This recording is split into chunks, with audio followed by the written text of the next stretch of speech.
Well, I think I'm just gonna go ahead and pop on in here. Hi, guys! Thank you to any of you who are able to join me on a Monday of all days. At Macoon, good to see you again. Let me bring the audio for, our game in here. Otherwise, it's just gonna be me talking and nobody wants to hear just that and that alone. There we go. Super Naku, hello! Thank you for stopping by! Feeling pretty good today. Last week I had just so much work to do. I've got a little bit more work to do this week, but it's not nearly as pressuring. So we got a little more time to actually get back to the streams that I've been wanting to do on Mondays, Wednesdays, and Fridays. Thank God. Thank God we got that kind of time. If you were with me on Friday, you remember I had a difficult time kind of limping through the first dungeon. We did it, but, boy, did I not have enough HP, or defense to be able to deal with two bosses. We did it, but, I don't know how.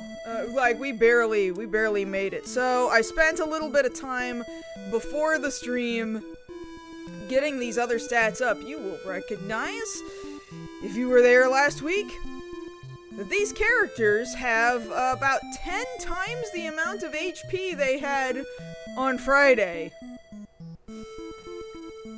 I guess you do what you gotta do sometimes. Cool, so I've got some mithril now that I'm supposed to be turning in. We'll eventually have access to some more mithril armor. We do not have enough money to do that. I kind of got all of these stats up really high and then kept going back to the inn to heal myself until I ran out of money to go back to the inn. And then I stopped doing it at that point in time. So we might need to do a little bit of grinding just for the guild once they start introducing mithril armor and weapons. Guy we're looking for to turn this mithril into. Is it you? I'm just a patty old man. But if I ask you about mithril, if I had some mithril, I could make finer equipment. Didn't I?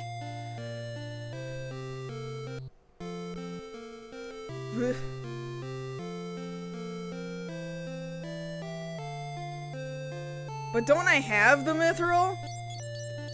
Am I misremembering how far I got? I might just not be remembering correctly. What do I have in my items right now? The mithril's right there. Did I not, I could have sworn I already talked to the lady and said, hey, I got the mithril, and she was like, hey, go tell this other guy about the mithril. But fine,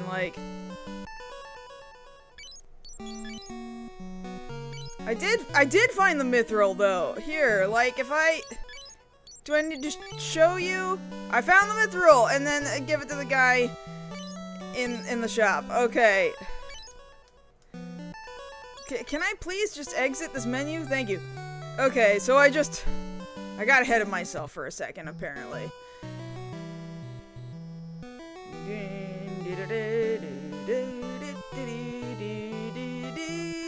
Oh, song's over.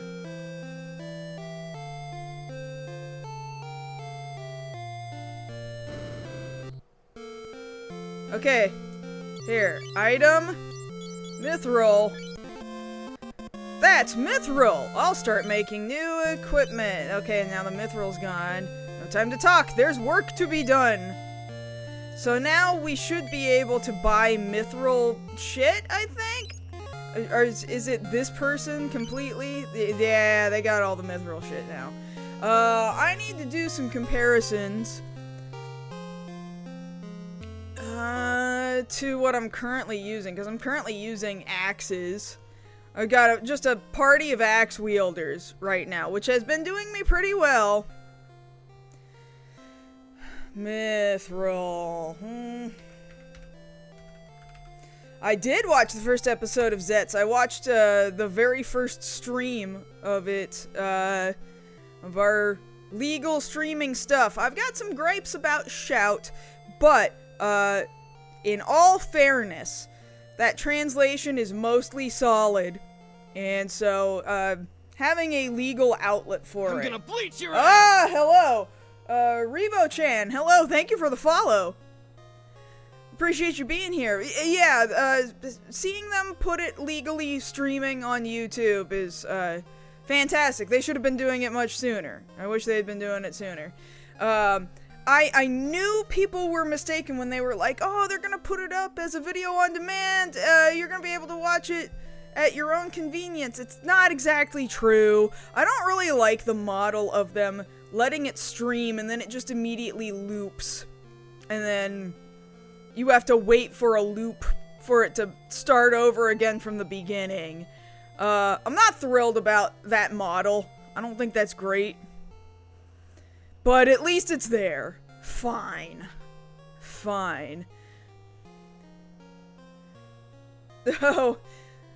Well, thank you. Thank you for stopping by. Old school FF2, that's for sure. We're doing a fan-translated patch. This was the first way I ever experienced this game, because at the time, it had not been localized in English at all. Final Fantasy really fueled kind of my passion for RPGs, first for the franchise, right, and then for RPGs, and then for retro gaming, and then also import gaming, because at the time, a big old chunk of these games was not available in North America or at all outside of Japan, and at the time it just felt really forbidden. Like somebody was telling you, no, you can't have this. Which, I mean, that's not the big evil corporate overlords' thoughts. Their thoughts are just, oh, we're just not gonna do it because we don't think it'll make us money. We've already moved on to the next console. Why would we localize something for the last console that we're about to phase out? You know, so... Yeah, they were already trying to rebalance it by then. The PS1 version of this game, admittedly, was the first time I beat it. I think to this day I still have not beaten the Famicom version of this game. So this will be my first time doing it with this version of the game. Hi, Cat Doomtrain. She always knows when I'm gonna get started. She hates it. She hates that I'm talking to you guys and not to her. Why don't you come here? I'll put you up on the table and everybody can look at you. Little goofball.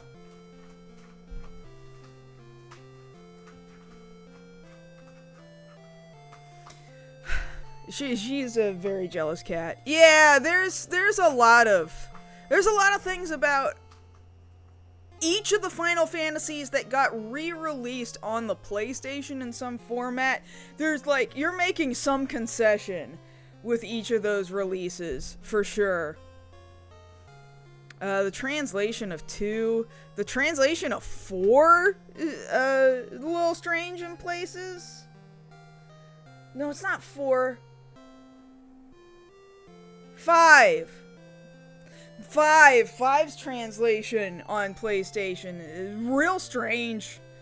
It's really, really strange. You kind of have to pick your poison when it comes to playing an original version of 5, right? At least as far as English is concerned. You're either going to be playing the fan-translated patch, which is pretty competent, aside from, like, hey, this is a bunch of teenagers who translated it, and, in the days of, like, anime fan subbing, for example, which is kind of the era this patch came up in, there's a lot of just being edgy just for the sake of being edgy because they thought that that was cool to punch it up with, like, swearing and just really weird phrases and stuff. Anybody who says that fan translators are not localizing is lying to you. It's not localization just because a corporate business person did it. It's localization because it's been localized. Yeah, Final Fantasy V was one of those first ones for me that I was like, man, we didn't get this? Why didn't we get this? And then I played it and I was like, holy shit, this job system is incredible. The story's kind of goofy, but, boy, is that a fun game to play. Will you just come up here? Just come here. Why do I have to carry you? Put you here. Here, let's all talk to each other. Look, come here. I said come here, cat. Oh my god. Oh my god.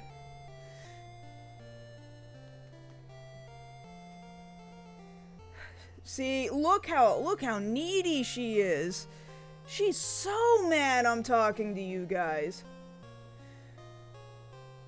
Cat, don't you know I'm trying to actually play this other game? I'm trying to look up the stats for all of this mithril gear. The mace does 16 attack, the spear does 18 attack. The sword does 20. The axe does 22. We don't even have the axe here. Where do you get the mithril axe from? Not even sure where you get the mithril axe from. But, okay. Currently, the best one I could buy would be the mithril sword. Not that I have the money for it. And screw the bow. The bow's not here right now. It's not even at this particular store. There's, man, once again, every version you get of each of these games, there's trade-offs and balance and whatever, right? So Final Fantasy V on Game Boy Advance, I agree, their translation is a vast improvement in a lot of ways, right? But boy, do I hate the Game Boy Advance sound card. I cannot stand the Game Boy Advance sound card. And to me, the music is what makes such a big chunk of Final Fantasy, right? Certainly up to about, I don't know, Final Fantasy 11, for example. 12 is fine, but to me, 12 just feels more ambient than it does memorable. I not like 13's soundtrack hardly at all, except for like 2 tracks. But as far as that Game Boy Advance version of Final Fantasy V is concerned, I don't like the sound chip, and I don't like their font. I think that they started going with this flowery-looking font for a while, and I was like, why? Oh my god, why are we using this font? And they stuck with it on several releases, too. I don't know why they did it. I have to, like, tilt my monitor slightly differently to see some... Pixel Remaster series did fantastic soundtracks. I think... Am I remembering correctly that Uematsu came back to, at least do some guidance on some of the remastered soundtracks? If that's the case, then, like, cool. Glad that he came back to supervise on that.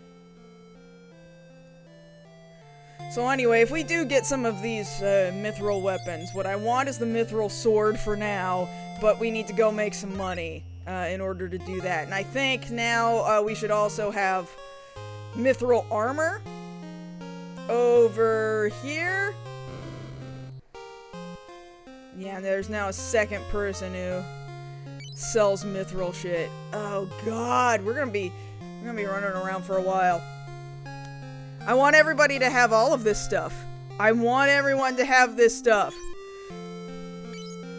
So, okay, part of this stream is gonna be grinding for Gil.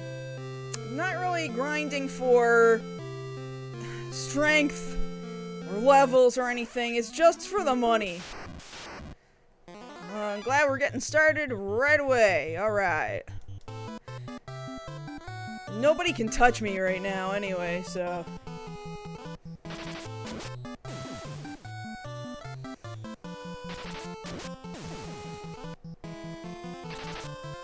Yeah, it's good to get patches on those fonts. I can't stand those fonts that they chose for a brief period of time.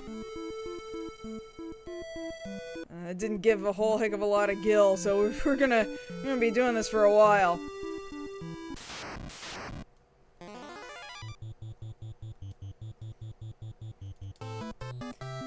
You want my face?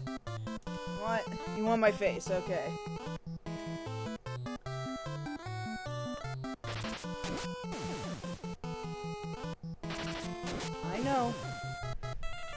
I know, Doom Trainer, I know.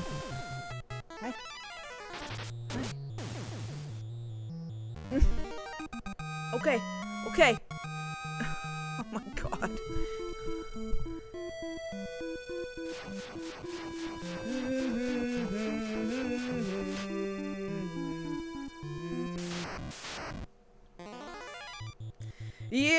Yeah, you wouldn't necessarily be able to tackle mobs this big unless you really got all of your character stats really high, which I did do off stream. I was not gonna do that on stream. I think that's really boring. Heck, I think it's kind of boring that now I'm gonna be tackling some of this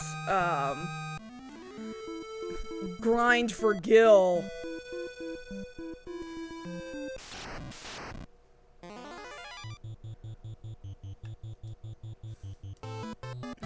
Hi, cat. Hello. I accidentally set all these guys to attack empty spots. Guy is doing very well right now. Okay, the cat finally has had enough. Right about there-ish.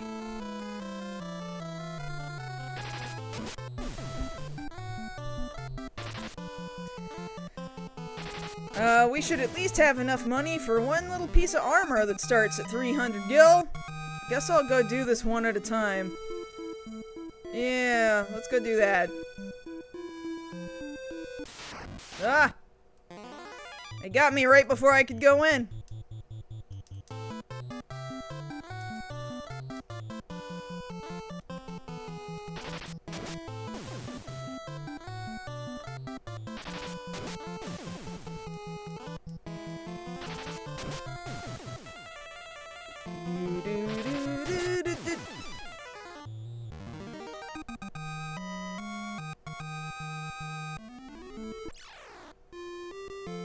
Alright, let's go get some of this armor. For one person at least.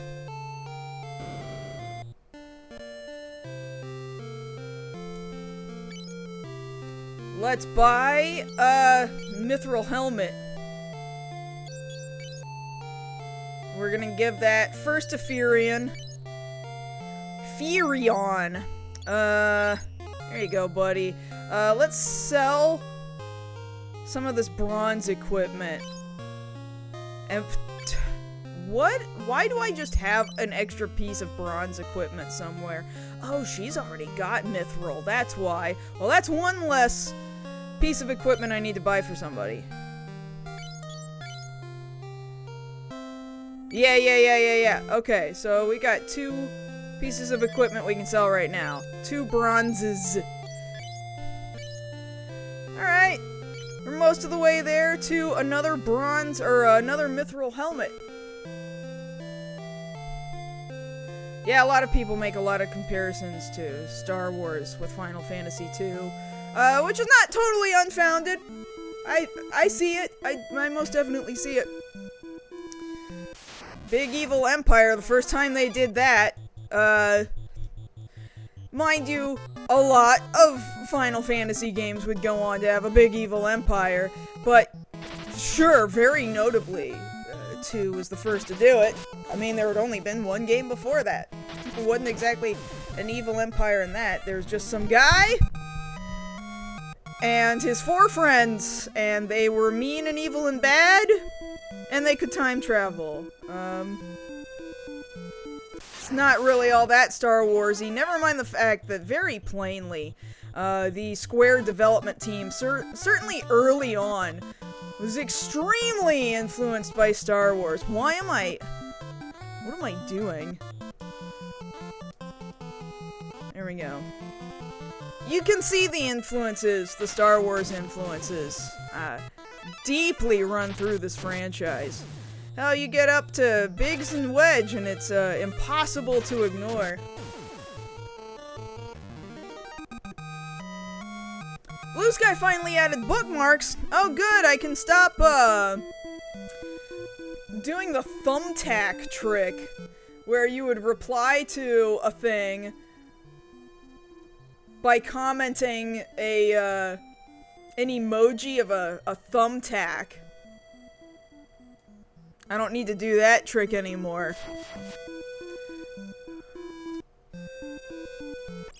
Now I'll need to go back through all my thumbtacks and legitimately bookmark them. Oh, where am I going?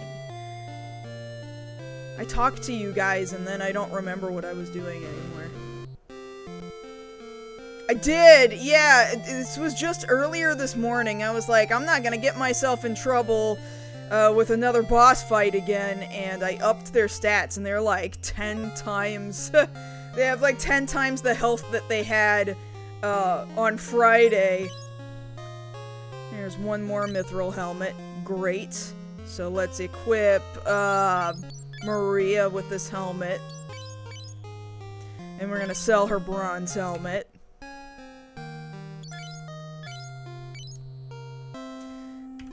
$114, we're well on our way to getting a 3rd helmet. Get a mithril helmet for Guy. Chat is the ultimate distraction, man. Like, some streamers are so good. It's one thing Josh is very intimidated by. He's like, man, I don't know if I can... if I would be a very good streamer, good streaming personality, because I get distracted by the chat, or I'll be in the middle of a sentence where I'm talking to the chat, and then I'm trying to play the game at the same time, and then I'll forget what I was saying to the chat because I'm trying to play this game. And I'm like, I know, it's a skill that just takes time, it takes development. So when you come to a streamer that does not stream very often, they're just getting started, you kind of have to give them a little bit of leniency if they're not very good at both playing and talking to their chat at the same time. And, you know, I'm still not super good at it. We're lucky we're playing a turn-based RPG, where it does sort of make that a little bit easier. Pixel Remaster Gachapon. Man.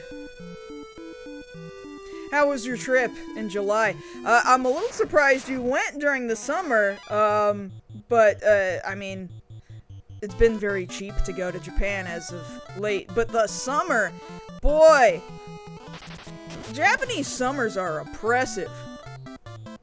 The humidity is insane. I think it's only comparable to places like Houston. And even Houston, I don't know. That's rough, that's rough.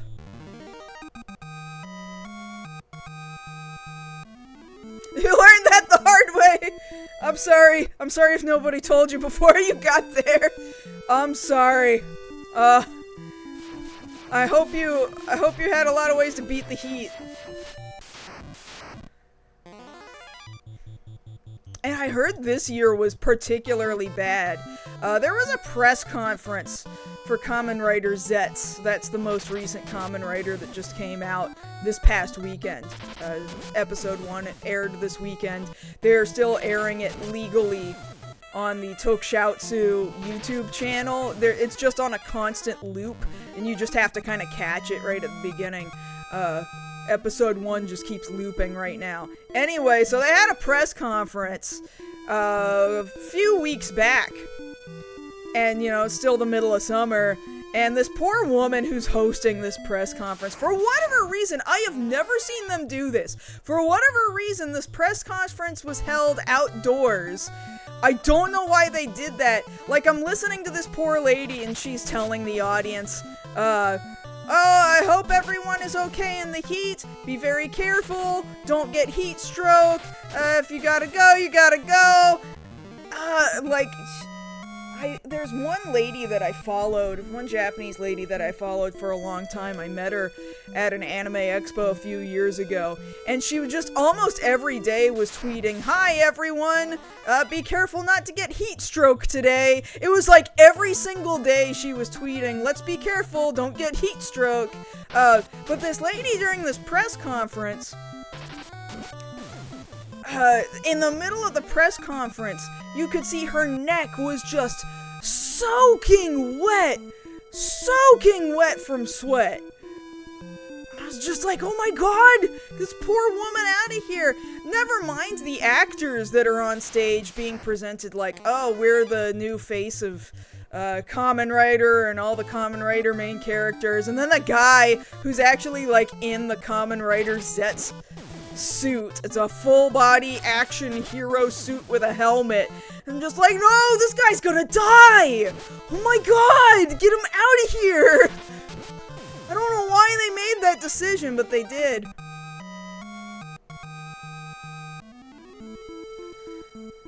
Oh, you had an intense tour. Oh, man. I've never done a tour, but, I was considering it the first time that I went to Japan. I considered, well, for my first trip, maybe I'll make it a tour. And then I couldn't rationalize the extra costs of a tour, and I was like, well, I guess I'll just bumble around like a fucking idiot, because it's cheaper. I probably shot myself in the foot the first time. I didn't speak very much Japanese at all that time. Boy, I fucked up a lot. I fucked up, like, a lot that first trip. So, I think there's some value in going on a tour if you've never been before. I think that's fair. There's certainly value to be had there. I hope that, man, the intensity of a tour and it being like 115 degrees with the humidity. Well, it sounds like you lived, so I'm glad for that. Going back up a little earlier in the chat, Sorata, you got the, FF1 remake on your phone? You get the Pixel Remaster? Is Pixel Remaster available on mobile devices? I think it is, right? There are various versions that have been released on mobile. I think Pixel Remaster made it.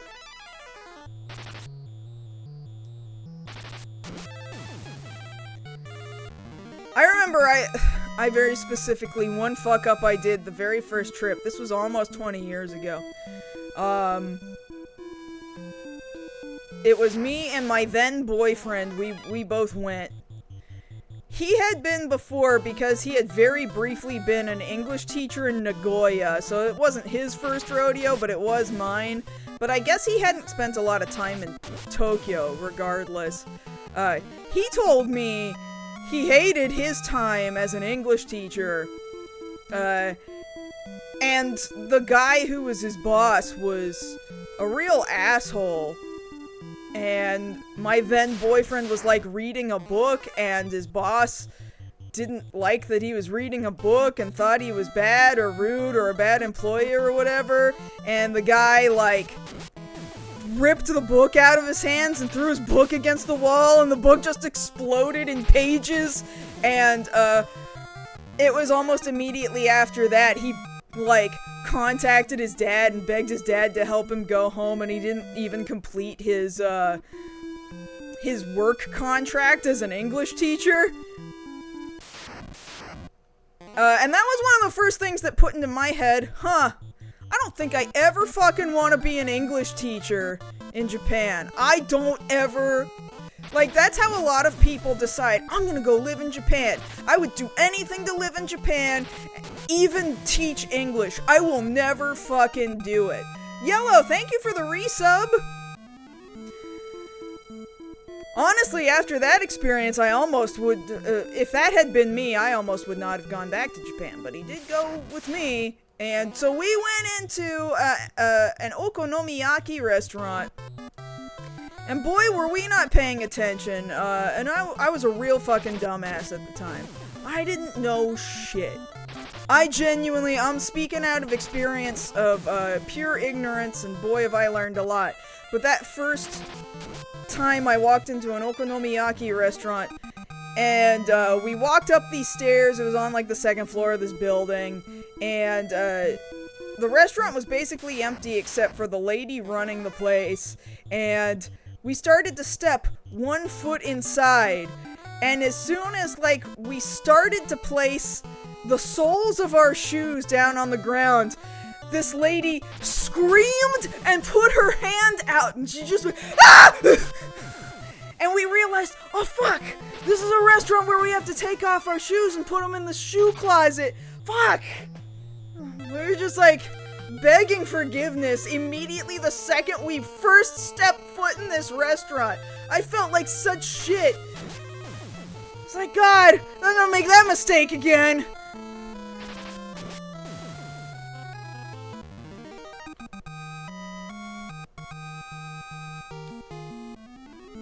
How much gil do I have now? I need 500 now for the next piece of equipment we're trying to get. Oh, yeah, Rebo, I get it. I think that's a pretty easy mistake to make.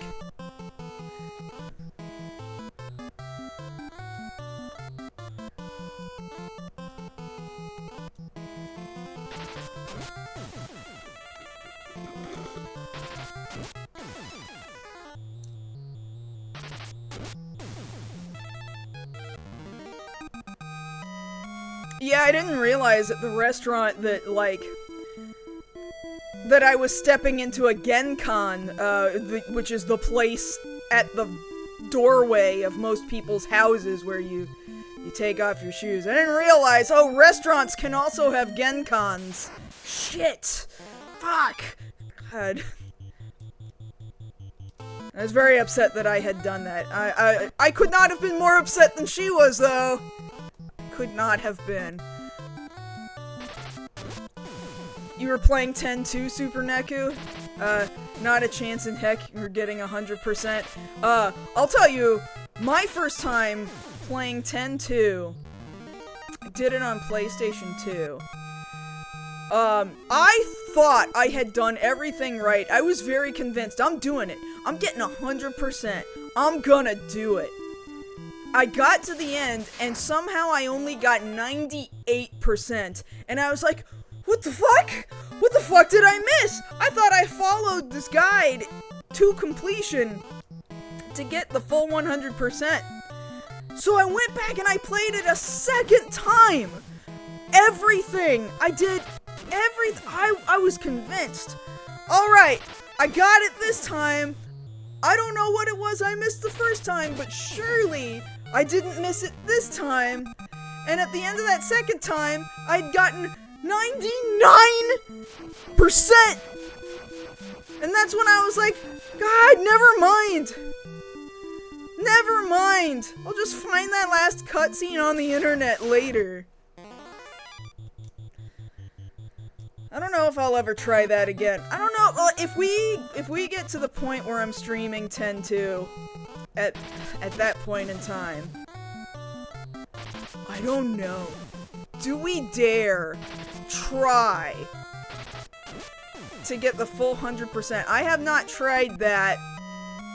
I haven't tried in 20 years, man. I haven't tried in 20 years, but do I try? Do I try once we get there?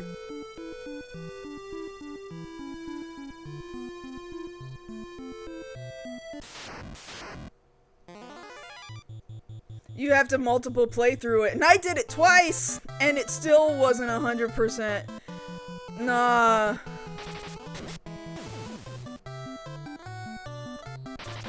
shit, $5 for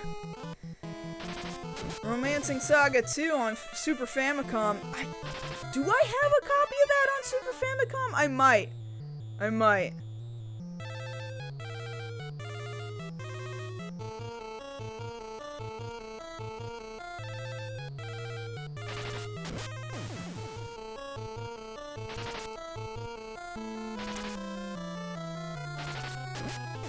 Ever going to do Xenogears on stream? Yeah, of course it's got Final Fantasy references because they're both Square titles, you know. I could consider it, although, it would be a while. If we're sticking purely to Final Fantasy and its spin-offs, I would not consider Xenogears to be a Final Fantasy spin-off. I don't think references and cameos are the same thing as spin-offs.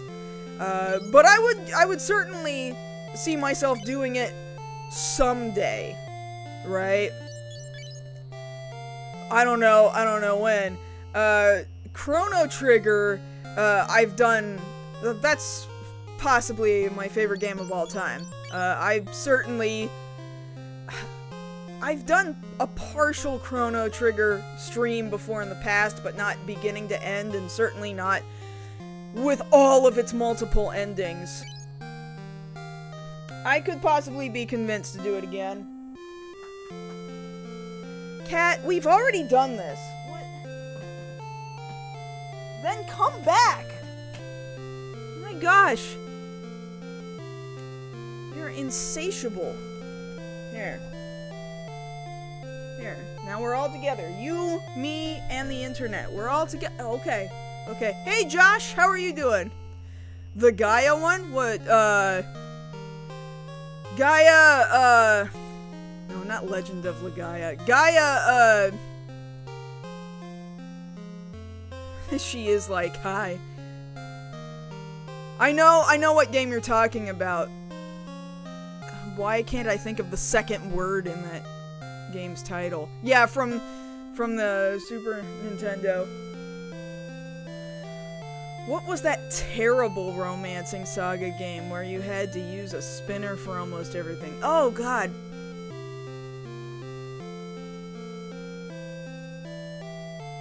Yeah, Unlimited Saga. Yeah, that's just... Yeah, I think you're correct there, Sorata. Hi, Doom Train. Yeah, hi. Does this make you happy? Oh, your butt is in the air. You seem happy. Can we tilt this a little bit more? See your face? Everybody wants to see your face. Why don't you come here? You want to see my face? Yeah, that's what I thought.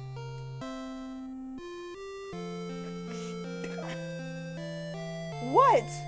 Why are you like this? Oh, I saw those One Piece soaps getting around, yeah. Cat, you distracted me. I forgot what I was doing. I'm trying to equip a shield right now. Hey, Firefly, how are you doing? Your kitty survived the spade surgery. That's good. Spay and neuter all your pets. My 2 girls are spayed. Yeah. Look at you asking to get your belly rubbed. It used to be that these cats were not a fan of getting their bellies touched, but as time has gone on, they've come to realize that it is an endearing thing. They realize, oh, it gets me attention, and of course I want attention. Yeah.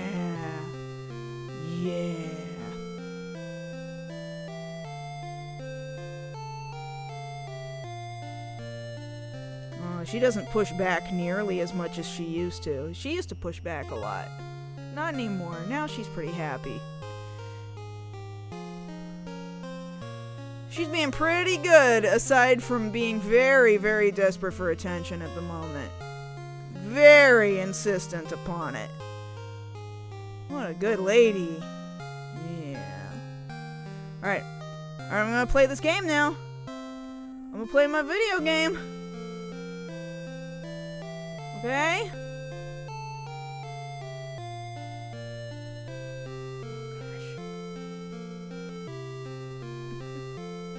Okay. Okay, thank you. Anyway, I'm gonna sell this bronze shield. Yeah, we need to make another like 350 gil to go get another shield.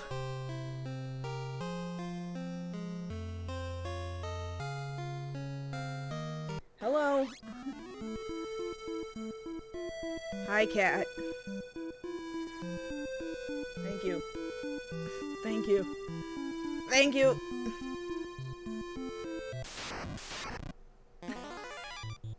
She loves smacking me in the face with her tail. There's gonna be Star Trek Legos? A little surprised to hear that that hadn't been a thing before. That feels like a thing that should have been a thing.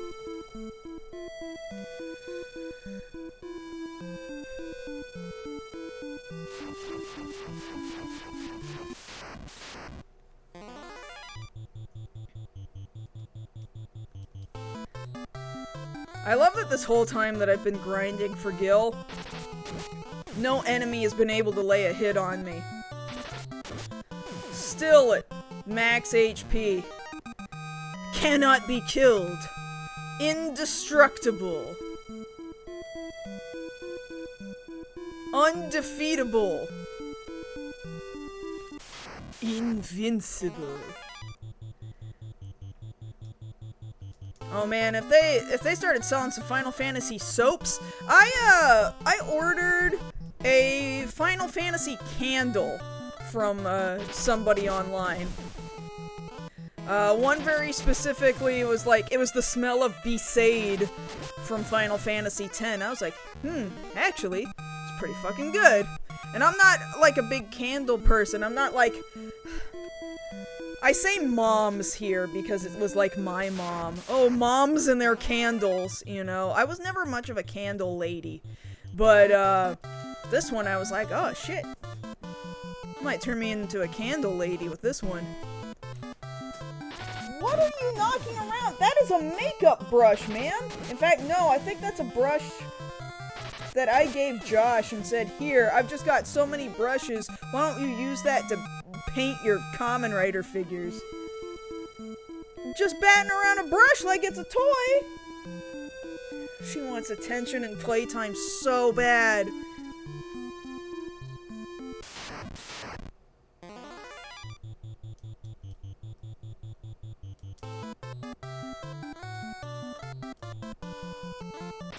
Why do people keep shouting lyrics to songs at me?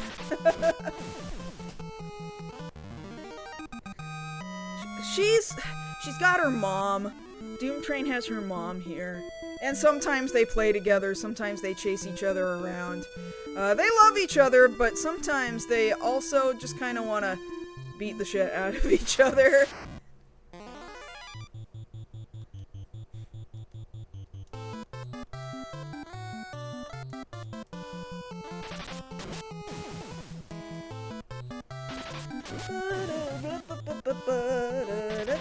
I have done everything I know to make this cat happy when I need to be doing some other things, like, working on things. She is in the background right now trying to play with some stuff. I bought her a cat wheel. I thought, man, she's got so much energy that she needs to get out all the time. Maybe I'll just get her a cat wheel. Before the cat wheel, she used to be pretty good about bringing me one of her little toys, like a ball or something, you know, and then, dropping it at my feet and expecting me to pick it up and throw it for her, and she would chase it, and she'd bring it back. So basically, for a while, she was very good at fetching. She was a cat that did a very good job at fetching, shockingly. Then after a while, she stopped bringing the toy back and only expected me to throw things for her. So I stockpiled a bunch of Nerf balls and Nerf darts, and I was just throwing these balls and darts across the house. And then there's just this messy pile of Nerf balls and Nerf darts on the other side of the house, and she loved chasing them. She wouldn't bring a single one of them back, so then I'd have to get up and pick up all these Nerf balls and Nerf darts, and she'd get so mad, like, why aren't you throwing them? Why aren't you throwing them? What do you mean, why am I not throwing them? You won't bring them back. We can't keep doing this. So I got her the wheel, okay? And she didn't immediately take to it. She didn't know what it was. She didn't understand it. And I had to train her to use the wheel with treats. So she would take a step on the wheel, trying to chase down this treat, and I'd give her the treat. And then she'd learn to take a single step on the wheel. I'd give her a treat, and after a while I had to be like, alright, you gotta take more than a single step. And eventually she learned, okay, just keep walking on this wheel and then I get rewarded with a treat. So, what this has now done is, at any given moment in the day, she'll get on the wheel and she'll run for a few seconds, and then she gets off the wheel and she stares at me intently and she meows at me like, hey! It's treat time, I did the wheel! Sometimes she won't even run on the wheel, she'll just step on the wheel and be like, I did it! Wheel! Treat me! No, that's not what I bought the wheel for! But then there are some times where she really does get the zoomies, and she realizes, oh, the only cure for this is wheel. And then she runs on it so hard, and that's when I really reward her. It's when she runs on that thing so hard. But what I've come to learn is that even the wheel, to her, is just a means to get my attention. Sometimes it's not even about the treat.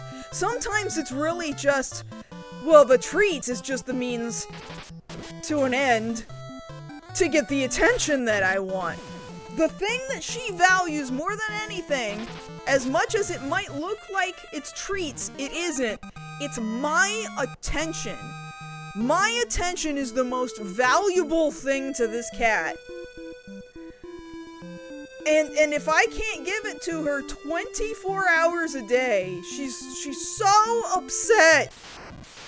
This is the neediest cat. She loves so hard.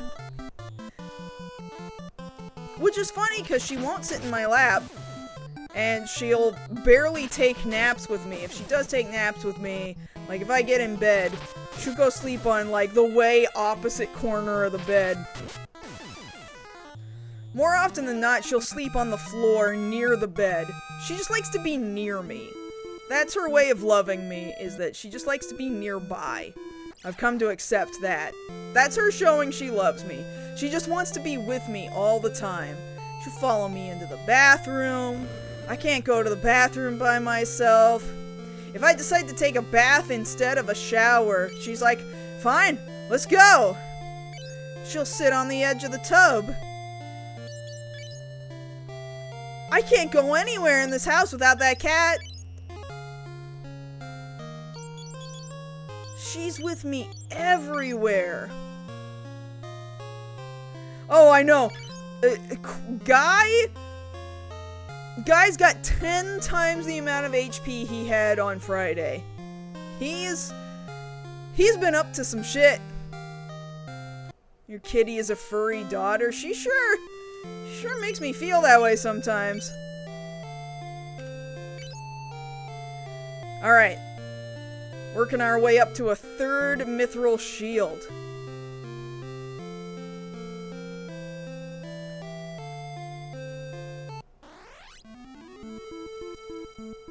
He got that beaver power in him.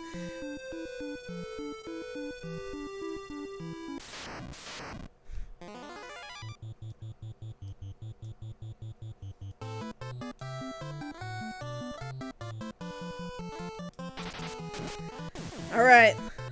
Let's get that 500 gil.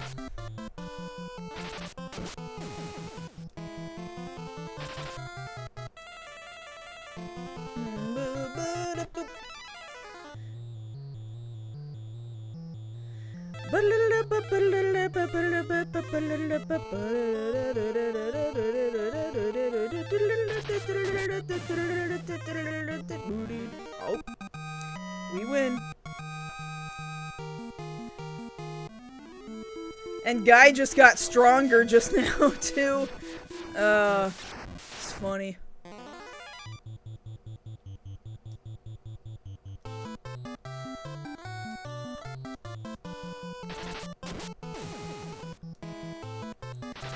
So I'm considering we might end up switching to swords for at least a little while, and I don't think Guy has used a sword. I know Maria has not used a sword. So we're gonna have to, like, level up their sword skills for a while. Which I think we'll be able to do pretty naturally, because at the moment their HP and their defense are pretty good. We will just naturally walk up to enemies that we're gonna need to fight anyway once I finally actually progress the story. I think we're gonna be on Final Fantasy II a long time, just due to the nature of, what the grind for stats is in this game.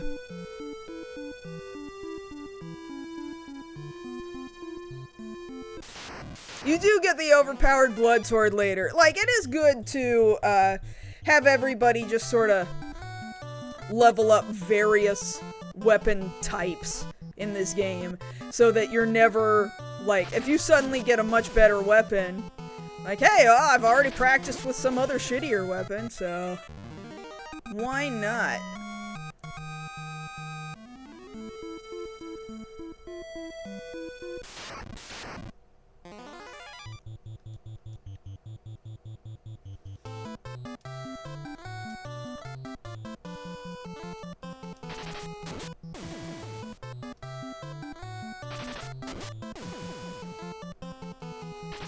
Yeah, at this rate, this might be nothing but a grind for gil and equipment and weapons stream, which is fine. I think that's fine. We'll just use this as a chance to talk. There we go, let's get some different enemies here.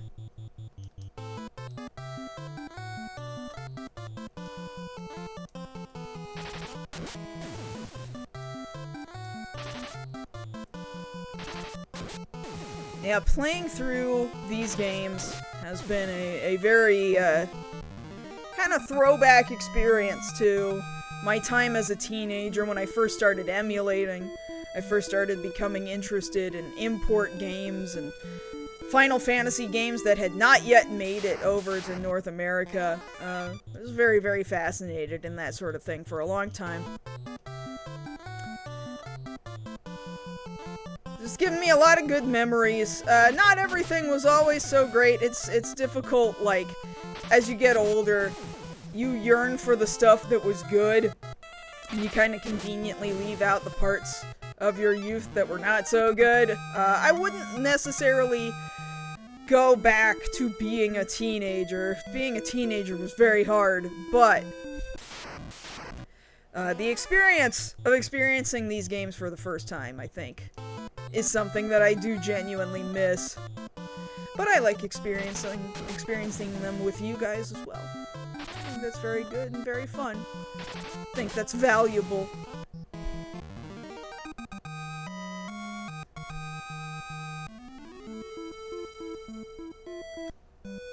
Made a lot of friends through just starting out on my Final Fantasy journey, you know. Growing up, becoming a young adult, meeting a bunch of other people who had also kind of gone through the same searching for what the true Final Fantasy experience was at the time. Having that tie into Kingdom Hearts too, I don't think I'm as big of a Kingdom Hearts head as a lot of other people. I think if you had started your experience with Square at Kingdom Hearts, I think you start looking at Kingdom Hearts from a different perspective than somebody who started at Final Fantasy.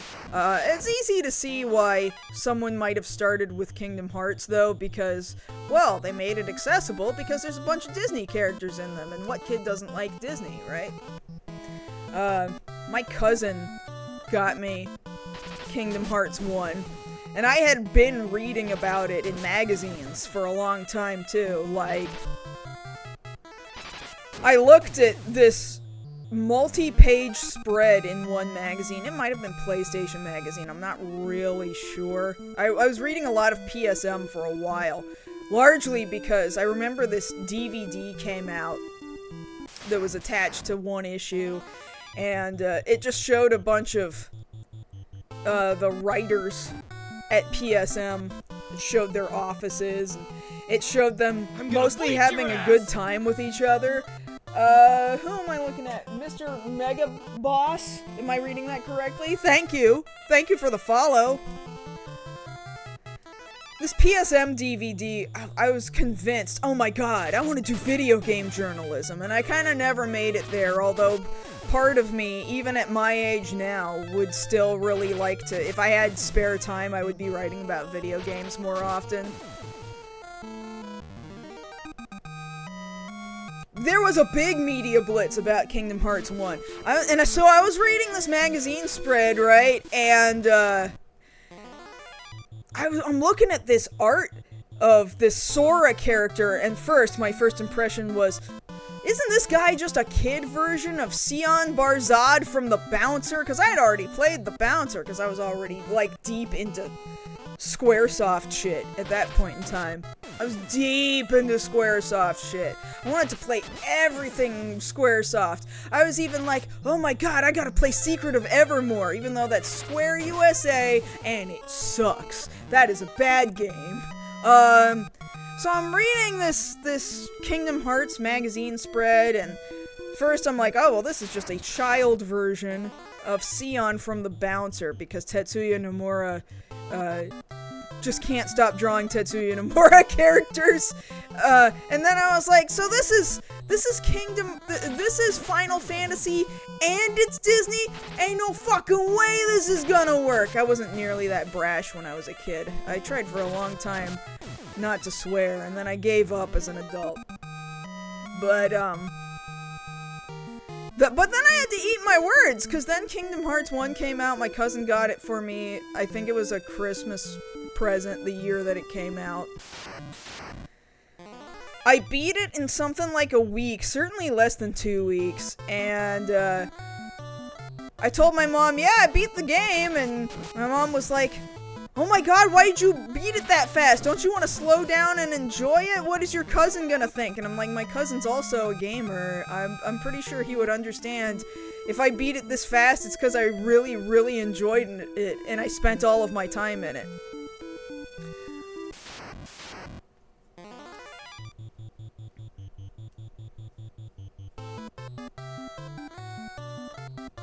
You were spoiled by an FMV?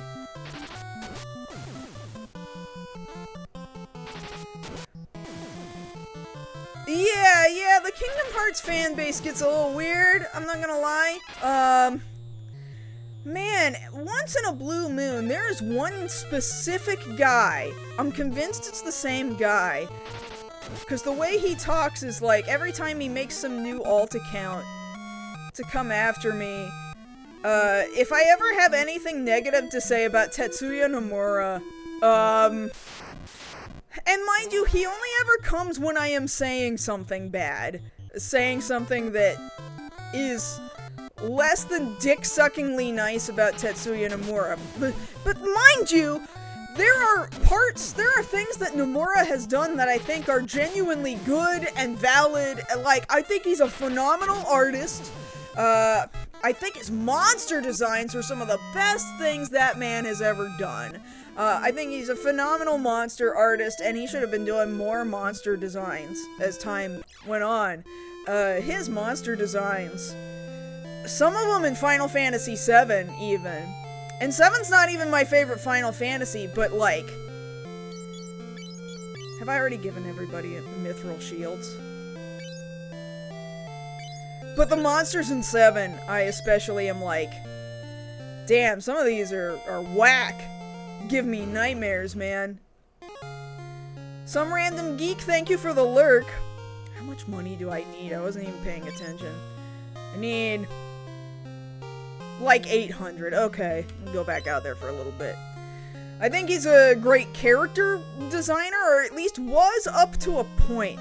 If you take a look at some of his earliest character art, he wanted to do manga for a long time. And you can really see it, and I think his more manga-looking art is some of his best art. And I think as time has gone on, and as he's refined it to be extremely Tetsuya Nomura, I actually like his art less and less and less, if I'm to be completely frankly honest with you. When he was capable of doing cute things, or very normal human being-like things, I was like, man, this guy's pretty good. I like this character art. I think he's very good at it. The mistake was that we decided we should let him tell stories. And here's the thing, I know the narrative is, oh, Hironobu Sakaguchi told him when he was making Kingdom Hearts, oh, don't do something simple. I know you want to do something simple, but don't do that. You gotta make it more complicated than just going out and beating a witch or whatever. I feel like, yeah, that's what Sakaguchi said, but he didn't mean make it incoherent. Like, I feel like when people come up to me and they're like, why are you giving Tetsuya Nomura so much shit? It's Sakaguchi's fault. Sakaguchi told him to do this. Bitch, no he didn't! He did not say, oh, do something completely incomprehensible. He did not say, make a Gordian knot full of incoherencies. That is not what Hironobu Sakaguchi told him to do. No, I think Nomura heard that and he was like, oh shit, he's right. I have to go all in.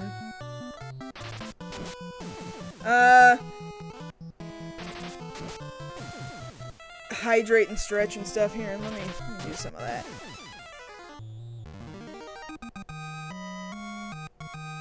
Project management. Yeah. The answer is project management. Anyway, so I brought up this guy that won't... Excuse me. Again, this guy won't leave me alone.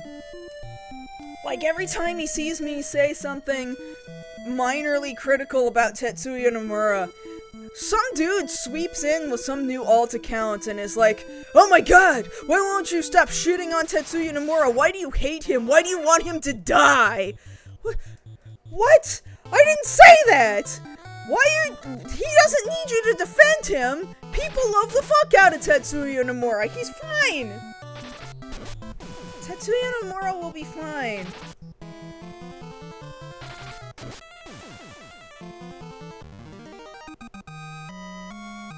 They only got out Kingdom Hearts 3 because they finally made someone else finish it. Well, it was Nomura who finished it. The problem was kind of scratch that, reverse it. They finally got Final Fantasy 15 out because they made someone else finish it.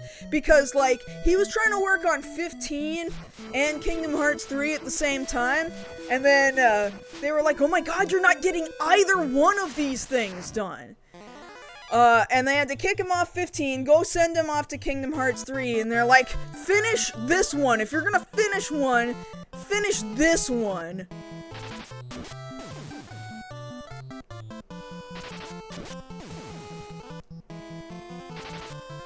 So then for 15, they got the guy who directed Final Fantasy Type 0, and that guy was like, shit.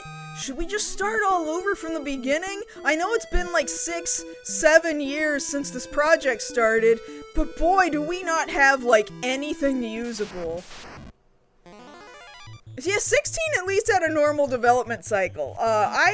I rather appreciate 16. I don't think it's the best Final Fantasy, but I do see a development team that, you know, they worked on 14 since A Realm Reborn, and I see in 16 several moments where that staff, that team, has written in, no guys, trust us, we know what Final Fantasy is, and we're committed to reminding you that we remember what Final Fantasy is, even if, like, some of the original Final Fantasy staff doesn't work here anymore, right? So there will be moments like the battle theme, specifically the boss battle theme, will do the dun dun dun dun dun dun dun dun dun dun dun dun dun dun dun dun, that bass line track that is in most of these early fight songs. This one right here. So that dun dun dun dun dun dun dun dun dun is in 16's boss battle music for one thing. As you're going around and dealing with final boss shit, they're playing a really sad, spooky, creepy version of the world map theme from Final Fantasy 1, and I'm listening to it and going, oh my god, holy shit, they remembered this shit. It's very, very, very fantasy until you get to the part where, like, actually there might be space aliens and robots and lasers, and that's a very Final Fantasy 1 thing, and you could tell who was the real Final Fantasy fans and who was not, because people would play that far into 16 and go, man, fuck this game, what's up with the robots suddenly? Nah, bro, you don't go here then! Then you don't go here! But the Final Fantasy 16 development staff did. They knew.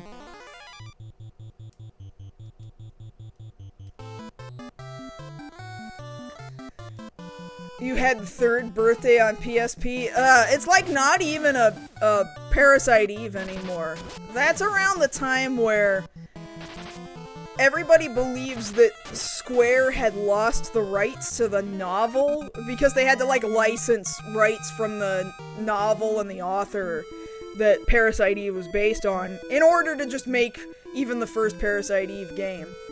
But the main character of the Parasite Eve games, Aya Brea, is an original character to the Square games, right? So they could keep using her. They can keep using her as a character, but, conveniently, no shit about original Parasite Eve shit shows up in Third Birthday, and you're just like, what is she doing? Why is she here? Why are we so focused on her body so hard? It's very strange. Third Birthday is so fucking strange. Yeah, the best Final Fantasies have mechs. You can list several Final Fantasies with mechs. Doing okay, Captain. Good to see you again, Rodolphus.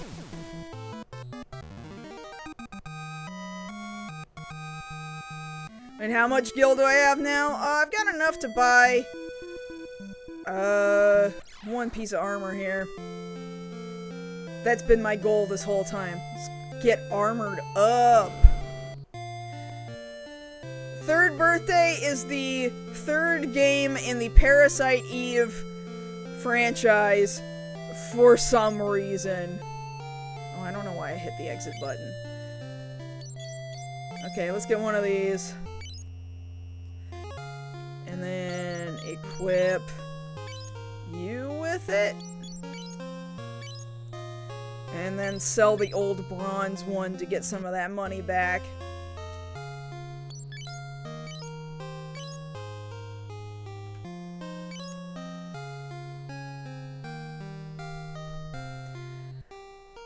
Oh yeah, the Parasite Eve novel is super dry. It is very, very dry. If I'm not mistaken, I think the author himself was some kind of a science guy. I don't know if he was a teacher, or I don't know if he's got a doctorate or a master's in something. It's not a super easy read. It's not a bad book, but it's not a super easy read. If you don't want to read the book, you can always try the film adaptation of the book. So if you want basically the events of the original story before you ever get to Parasite Eve the video game, you could just watch the movie, the Parasite Eve movie, which is by and large pretty much a direct adaptation of the book. So, like, a Japanese, like, scientist, teacher guy He's teaching a class about mitochondria. Ah, mitochondria. That sounds like that's gonna be important, because it is. And he goes home to his wife. He loves his wife very, very much.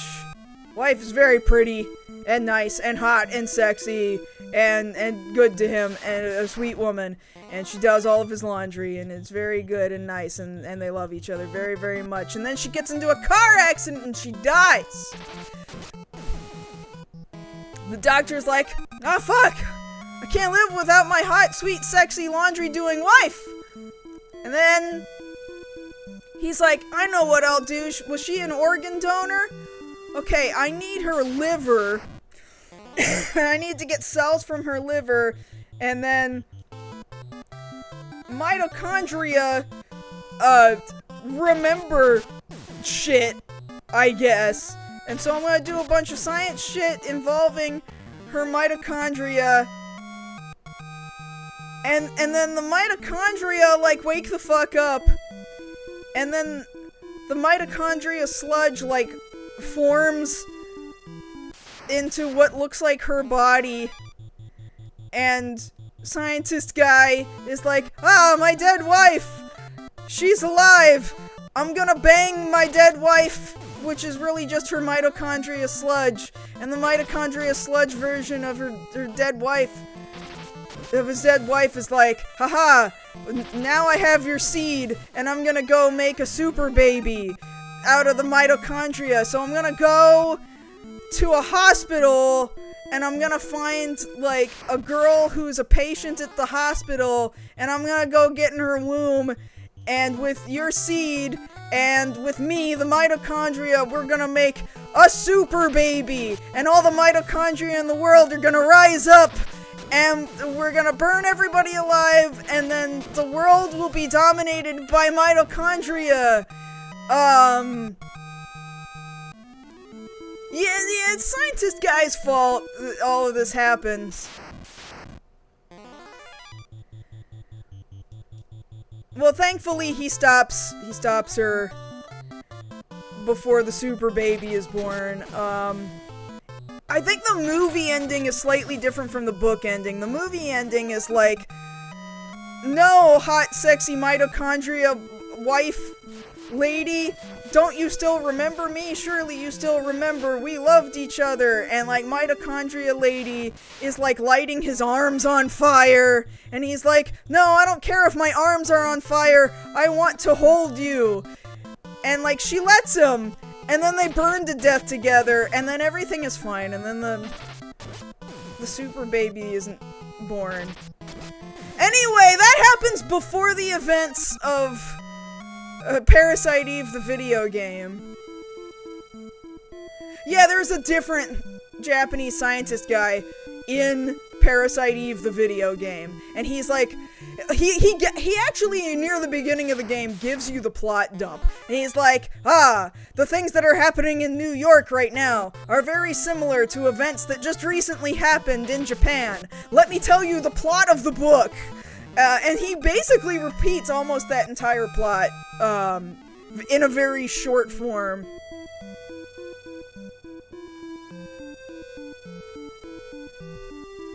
Parasite Eve and John Sublime from X-Men?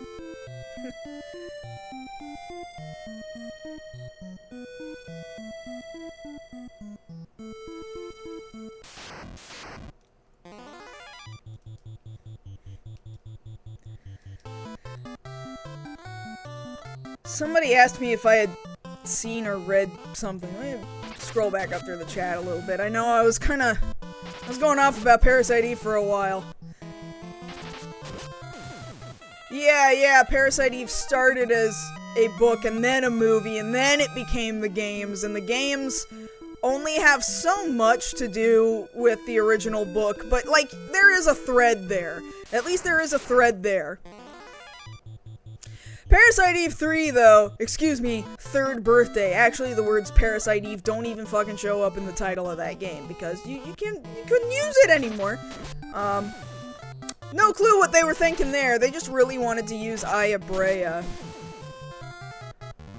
But Aya, if I'm not mistaken, is the name of Sakaguchi's daughter? So, like, I'm not thrilled with the direction that they took Aya in Third Birthday. Like, when you're using Sakaguchi's daughter's namesake. It's kind of weird and strange and gross.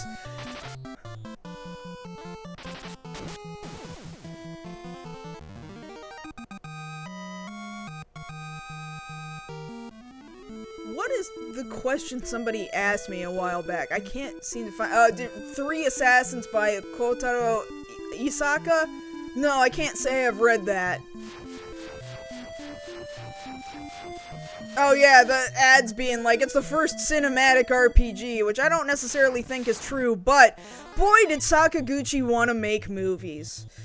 Which is fine. I think he should have been allowed to do that, and I think he did a very good job with Parasite Eve. I think Parasite Eve is a very, very good game. Shame that he actually went to make a movie. I think he should have just stuck with making video games that were cinematic. Then he was feeling himself a little much. Mind you, I forgive him. Okay? I forgive him for his missteps. I think he needed to try and fail once. In fact, frankly, Final Fantasy The Spirits Within, I don't think, is nearly as bad of a film as lots of people think that it is. Is it a Final Fantasy? Probably not, but I don't think it's a bad movie. It's not a great movie. I don't think it quite deserved all the hate that it got.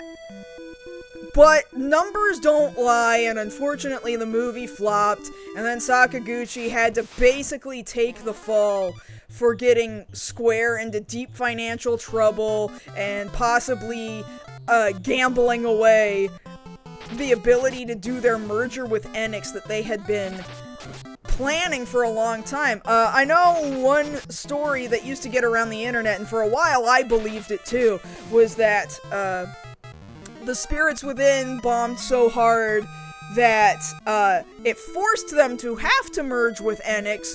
No, the real story is that they were already planning on merging with Enix. Like, that was already gonna happen. With or without The Spirits Within. Because Final Fantasy was just way too big, and everybody wanted to profit off everybody else, and Final Fantasy wanted that Dragon Quest money. Like, they wanted the chocolate and the peanut butter and the peanut butter and the chocolate. They wanted that. That is a thing they legitimately wanted.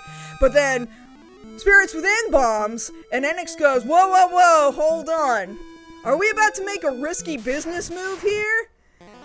I don't know if we want this on our shoulders. And so they merge, and after a certain point in time, like, somebody at Square has to take the fall for making that mistake. And it's a shame because Sakaguchi was so, even among the staff, he was treated as godlike there. You look at some interviews that have come up since, like in one of these older Final Fantasy anniversary years, there was just a really big set of interviews with almost the entirety of former Square staff. Everybody looked up to Sakaguchi. Everybody just thought, oh my god, this guy's the guy. We need to impress the guy. This guy knows everything. This guy, he's just fucking magic. And unfortunately, he did make a financial mistake, and now he's not the guy anymore. Which I think is a real shame. I think it's very sad, it's a real shame, and when Sakaguchi left, I think he too was feeling very bitter about it. For a long time, he kind of disappeared and just didn't do much of anything. He tried to make his own games through Mistwalker, which I thought were very good games, but they kept coming out on wacky consoles like the Xbox 360, which is not a bad console, but nobody in Japan wanted an Xbox, okay? Or you put The Last Story on the Wii, and The Last Story feels like it could have been a much bigger thing, but the Wii is a console that could only do so fucking much. And so The Last Story feels like, oh, we've really restricted the entire game down to just one little town. It's a cool enough game, but like it's squished in here into this story that could have really gone to bigger places. Then for a long time, Mistwalker kind of just floundered around doing mobile stuff, and I hear that Sakaguchi was like, he was not thrilled with his life at that point in time, but I think as time has gone on, he has rekindled a lot of friendships with people who still work at Square. Ironically, one of those people is not Tetsuya Nomura. It doesn't get talked about a lot, but there's specifically one interview that Nomura once did, where Nomura seems to be under the impression that Sakaguchi doesn't like him. It's like a total of one sentence. I don't know. I don't totally know what's up with that, but, it's kind of weird.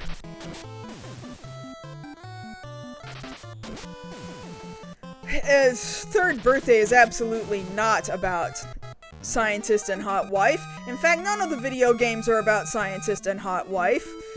The first Parasite Eve is about Opera Lady decides she wants to be really good at opera. Also, her mitochondria freak the fuck out and decide we're gonna just take over this woman's body, then we're gonna take over the bodies of everybody, then we're gonna go try and make a super baby, and then you have to hit the super baby with a bazooka. So that's the first game. The second game, my memories of it are pretty hazy because it felt like they were really trying to do a Resident Evil, and like, it's not a bad game, but it also was not the game that I signed up for. Just was not my cup of tea. But the third game is just, man, I don't even know what the fuck is going on in that game. It is so not like the plot of the first two Parasite Eve games. I don't know what to tell you, man. Like, it's almost its own thing. I don't know why we've tried to reuse Aya Brea at all. I don't know why we didn't just make a whole new character and a whole new story. This isn't the same game. This isn't the same plot. We can't use the same abilities or references to things that happened in the Parasite Eve book at all. So what's the point? We're not even allowed to do it, so never mind. Never mind. Yeah, I bought a ticket for Spirits Within. I did not think Spirits Within was an awful movie. Some people still do. But I don't think it's that bad. What I think would have been better would be if they had spent more time searching for the multiple spirits that they needed in order to accomplish the defeating of the space alien ghost things. But then you would have actually had the plot of a decently long RPG. Maybe you could have turned it into a TV series. It shouldn't have been a movie where you're literally at the end of the journey. It was the end of that story, and that's the part of the story we watched. Time to fight again.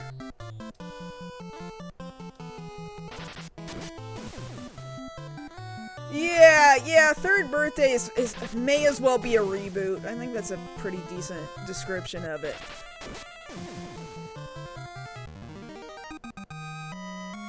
Yeah, I agree. Sakaguchi was like, well, I guess I'm just gonna go start an entire studio over in Hawaii, and it's gonna be incredibly expensive, and we're gonna get developers from both Japan and Hawaii over here. I think Sakaguchi also was just like, holy shit, Hawaii is so fucking cool. I kinda just want to live on Hawaii. I think that is still currently his permanent residence, is on Honolulu. I think he still lives on Honolulu. Oh god, spilling water everywhere. And he goes back to Japan all the time, mind you. Like, I literally just saw him at Tokyo Game Show this past year. So, I don't know. I think he was so enamored with Hawaii. And then he builds this, he has Square build this studio in Hawaii, and yeah, it did kind of gamble company money in that regard. But man, did you see Flight of the Osiris in, the Animatrix? That shit was fucking cool. It's a shame that was the last thing Square Pictures ever did. They only got 2 things off the ground. It's Final Fantasy, The Spirits Within, and Flight of the Osiris. If they'd only had the chance to keep doing some crazy shit like that, I think they could have done something. If they'd stuck with shorter form shit, they just weren't trying to make Final Fantasy as a movie happen. I think if they had just kind of slightly redirected themselves, we could have really done something with that. But nope.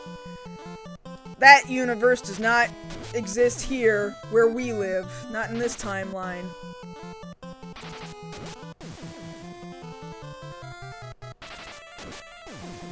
Yeah, he didn't have a lot of choice for publishers.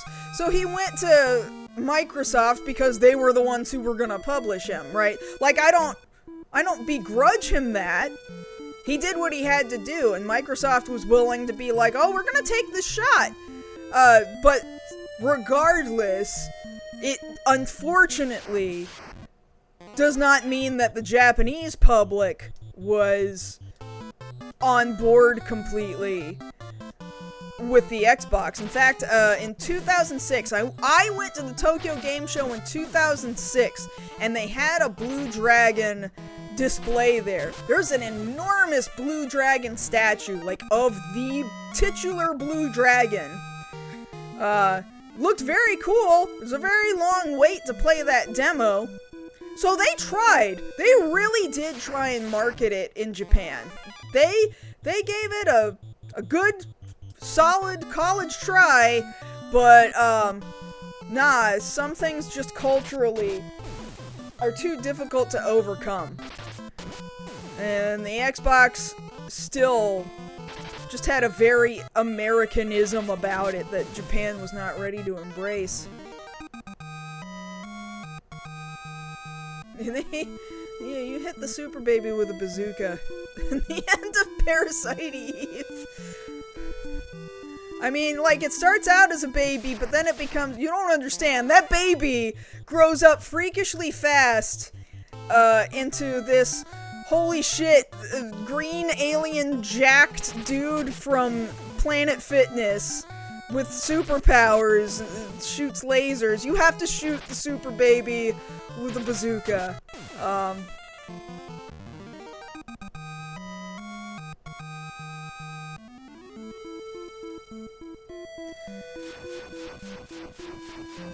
Yeah, I would say the mitochondria in Parasite Eve the game, like, they really stepped up their game from the book/movie. They were moving at an incredibly slow pace in the book/movie. And then by the time you get to the game in New York, the mitochondria are like, fuck this, we're just gonna start lighting people on fire. Which, mind you, is kind of what starts happening at the end of the book/movie. But they're just like, nah, we're not even gonna wait this time. We're gonna let everybody know we're here by lighting them all on fire.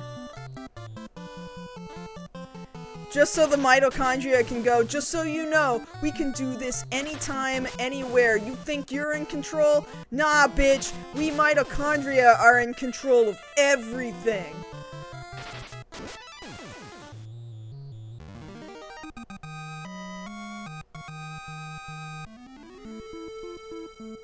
I think still, to this day, Spirits Within, graphically speaking, yeah, leaps and bounds ahead of its time. They were very convinced, alright, we can do this. And it was a very expensive endeavor.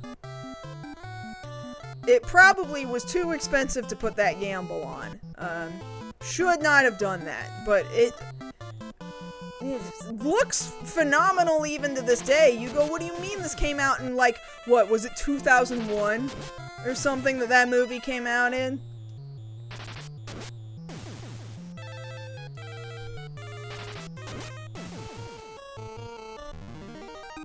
Any plans for the week ahead? Largely, I thankfully don't have all that much work to do, but I do have a little bit of work, and I should probably get started on some of that work when I'm done streaming.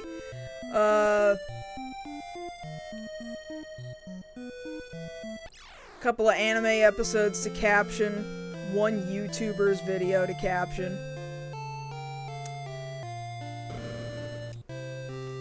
And then aside from that, I'm playing video games. I've been playing a lot of Final Fantasy XI in this past week, largely because, well, they had a Returners campaign. They do this every so often. I've come back a handful of times to just poke around and see, oh, what are they doing right now? And I don't know, this time I felt very dedicated to, like, well, let's see how far I can solo this. Real excited. Right now in Final Fantasy XI, I've just soloed myself my Chocobo Pass, and I'm on the last step to getting my Airship Pass. Which, when I first played that game like 20 years ago, that was so difficult. It genuinely took weeks.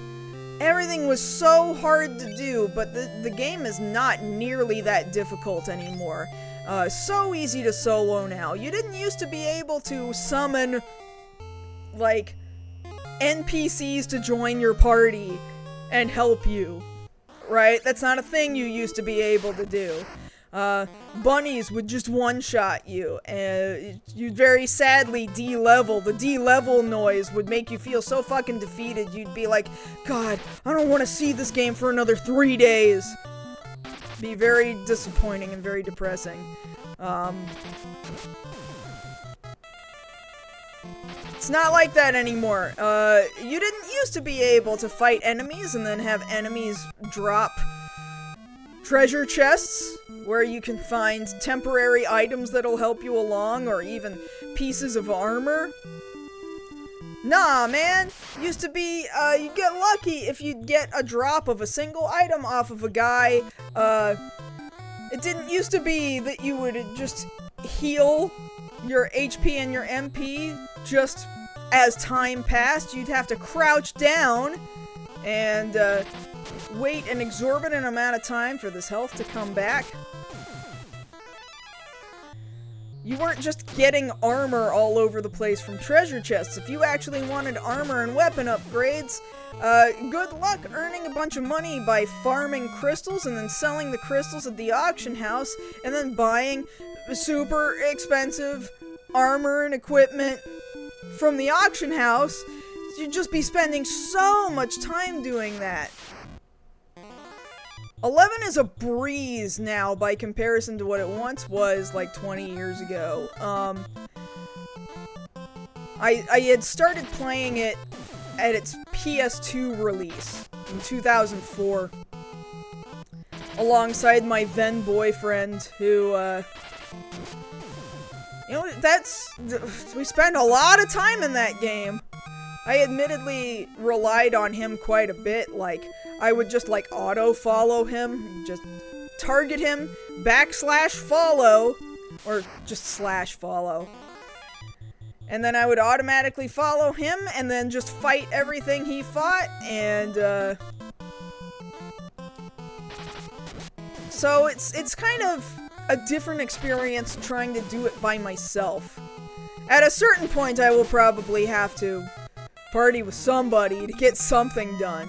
But for the time being, I'm doing strangely, shockingly okay, all alone. Still currently in base game right now, but at this rate, I'm gonna blow through it and get to the first expansion pretty fast. Way faster! Way faster than I did as a teenager.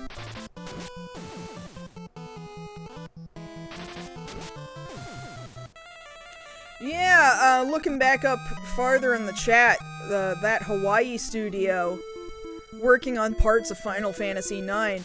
Like, what was the deal with Squaresoft being such shit at keeping a bunch of their assets for a bunch of their games? Problems with 8, problems with tactics, like, they just... Their data management was such ass for a while.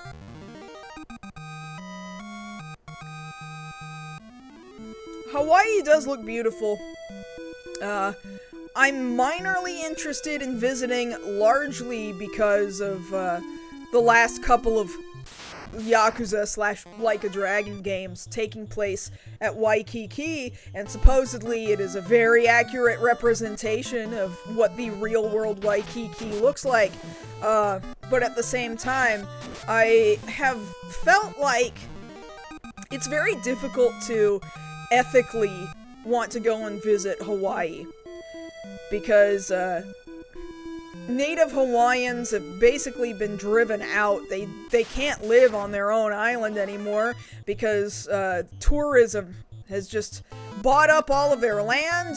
It's super expensive to live there. Native Hawaiians are largely homeless for that reason. And then you've created a system where, like, well, our income comes from tourism. So they'll tell you, oh, well, it's okay if you come and do tourism, because that's how they make their money. You know, people rely on the tourism for their jobs. And, like, yeah, that's true, but also all the other stuff I just said. So, part of me is like, I don't know if I ever would go to Hawaii unless I were specifically invited there. Like, take, for example, the convention Kawaii-Con is in about that region, right? I believe it's Honolulu. I believe it's Waikiki. And I would specifically have to be invited. I would not just show up, because I feel like, in my heart of hearts, I don't think I would feel good about that trip.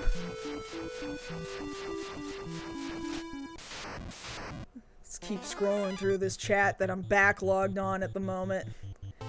Yeah, Flight of the Osiris is a cool little animated piece of history. It's a shame we didn't get more after that.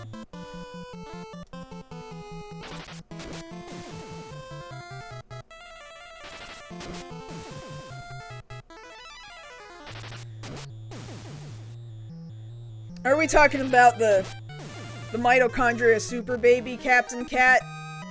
Captain Calvin Cat? It's not... It's more like Hulk with lasers than it is Baby Zilla. Like Hulk with lasers. And he's not, like, enormous. He's just, like, a really big dude. He's a very big, alien, green, goopy-looking dude.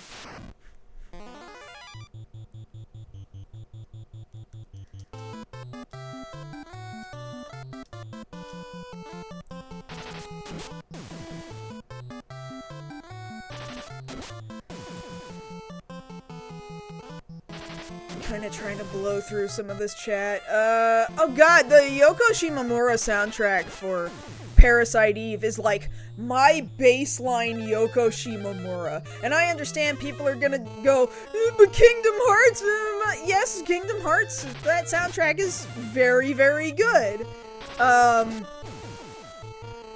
But nah, something about it, like, the music that plays when you're inside the police station, for example, in Parasite Eve, like, you really feel like, oh, this is a beat cop. You're following a cop on their beat. This feels like New York police bullshit. This feels like, NYPD, regular-ass Law and Order. Something about it feels very Law and Order. I'm like, man, Yoko Shimomura nailed it. Nailed it. There's that, Weather Channel song that gets around every so often that's like, wow, why does this sound like a track from Kingdom Hearts? I had not opened up that video before from the Weather Channel that's just this intense song for a commercial for the Weather Channel. Josh opened it up and was like, hey Kaylin, what video game does this song come from? And like, I didn't know he was joking, and I was like, I don't know, this sounds like Parasite Eve. And he goes, would you believe it's from the Weather Channel? And like, sure enough, all the comments are like, oh my god, this sounds like a track from Kingdom Hearts 2. And I like went and double checked the track from Kingdom Hearts 2, and I was like, yeah, it does sound very much like that track. But that's how you can tell, like, Yoko Shimomura has like an audio signature, right? You're just like, boy, does this sound like Yoko Shimomura? And it wasn't. Like, the irony is that that Weather Channel track was absolutely not Yoko Shimomura. Very funny, though, but it just sounded so much like Parasite Eve. Like the battle theme from Parasite Eve.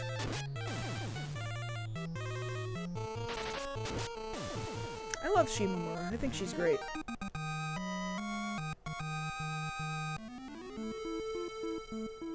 I guess I missed when you said goodbye, Captain. Oops, my bad. I'm sorry.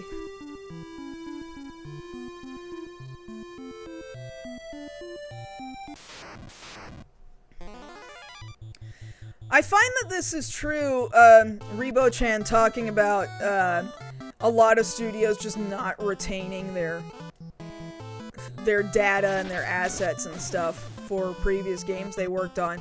That was certainly true for a lot of television as well. Certainly decades before video games were having this problem. It was just like, what do we need to retain this shit for? And that's part of the reason why we got a problem with Doctor Who at the moment, right?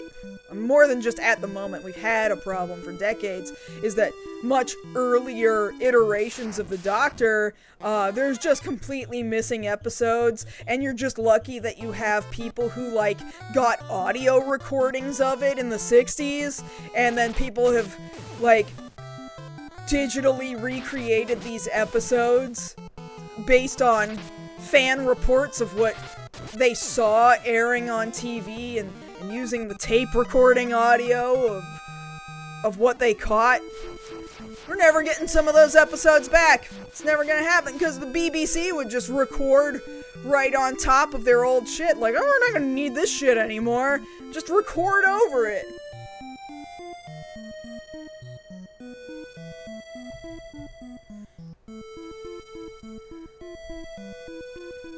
Preservation is important, guys. I know people have this, this conflict of this ethical conflict of piracy, but you start to see the value in it when things begin to disappear and we don't have access to human history of media and content and things that might have been really important to people. They're just gone. They just disappear. Once you start crossing that line, then, I think, morally, ethically speaking, retaining some of that stuff is really important. Weather Channel on the Wii? No, Weather Channel as in the TV station. The Weather Channel.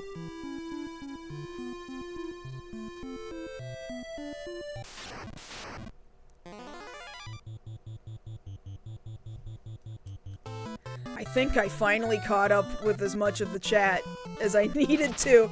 I'm finally back down to where everybody else is. I finally shut the fuck up. You're welcome.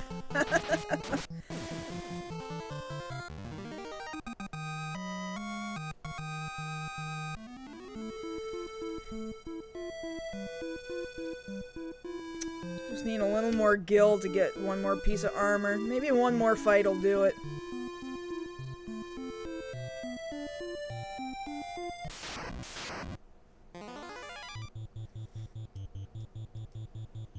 Starting to get hot in this apartment, you guys. How hot is it outside? What is my... Usually I've got a weather in my corner here. I have no idea how hot it is. How hot is it? Says it's only 88, but I don't know, it's hot. I need to turn that AC on, but the AC doesn't do a very good job of temperature adjusting, so it's basically always at 72 degrees. And for me, that's kind of too cold.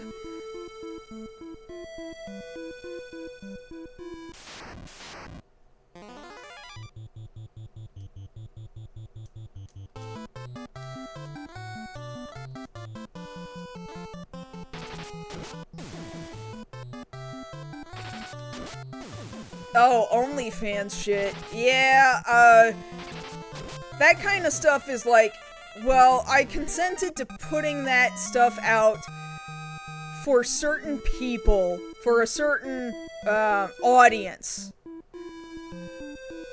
There's a line of consent there. That's not, like, public consumption content. That's not the same thing, for sure.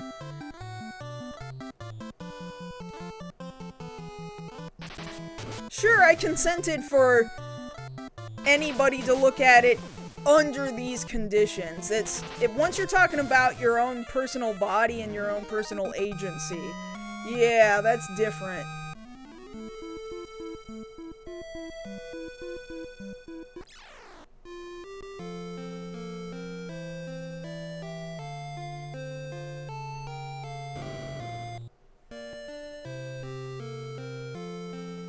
So let's buy... Oh no, shoot, I need another, like, a little over 100 more. Need another, like, 115. I forgot I was aiming for 1,000 gil, not 800 gil.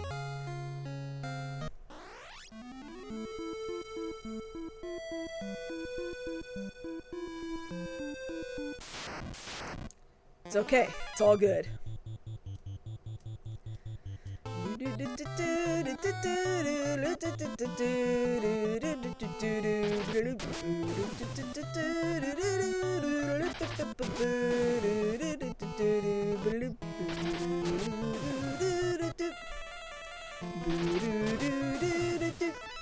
Hydrate, thank you.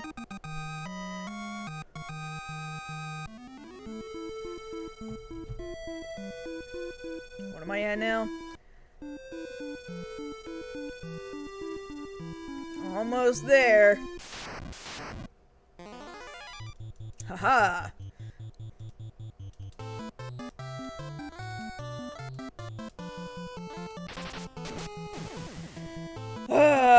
Hope you guys are okay. I went on and on forever, and now I don't know what to do with my life. I'm just sitting here grinding in this early location, and I probably could move forward. I'm probably fine. I'm being very obsessive-compulsive about this armor, I'm not gonna lie.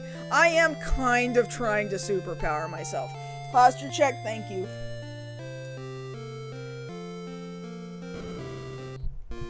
I probably don't need to go this hard. I really, really don't. But I'm gonna do it anyway. There we go. So let's equip Furion with Mithril body armor. I think I only need one more guy to have... I think it's Guy. She already picked up Mithril body armor, so great. Meaning Guy should be the only one left. He's the last guy. Guy is final guy. So let's sell some of this bronze stuff, get ourselves a head start. Alright. We need another, like, 750 gil.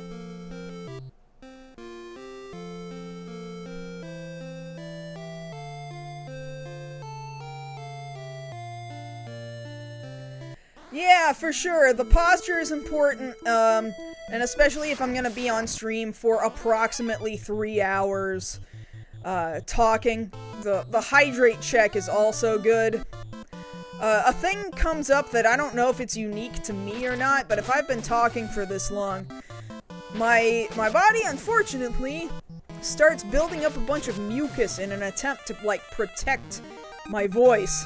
And it all kind of starts to get stuck up in my nose if I talk for that long amount of time. So once every so often, I'll have to, like, very dedicatedly stop talking for a second and kind of readjust, clear up my nose, my throat, and every so often have to mute myself to blow my nose. Mad Chocolate Gaming, hello! Oh, countdown to the American release of the City Hunter Volume 1. I know. Oh, I'm pre-ordered and ready too. I'm very excited. Actually, since I got you here and we're talking about that, so I was at Anime NYC a few weeks back, right? And, up there is where all the manga people go. Pretty much anime industry guests and people who work in the anime industry largely come out here to Los Angeles for Anime Expo. Whereas the manga industry people all seem to be up in New York, I assume because a bunch of book publishers are largely, like, print publishers are located in New York. So the people who work at Kana, which is this newer company that is publishing the City Hunter and the Cat's Eye manga, a bunch of the people who work for them were up there. And since the manga awards happened, they actually had brought with them early copies of both of those manga, the City Hunter and the Cat's Eye manga. And I got to look at them and flip through them, and oh my god, I'm so excited for these books, you guys. I'm so excited, because that City Hunter, like, we got a release way the hell back in the day that only went for 5 volumes.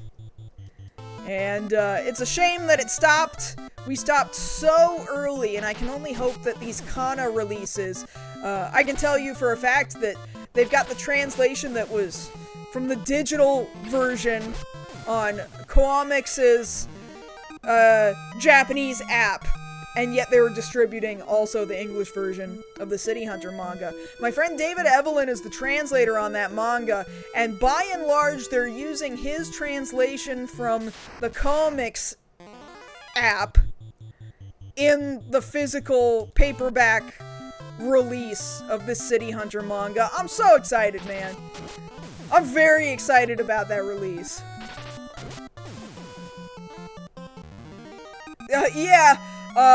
Sometimes he doesn't necessarily even say Mokori.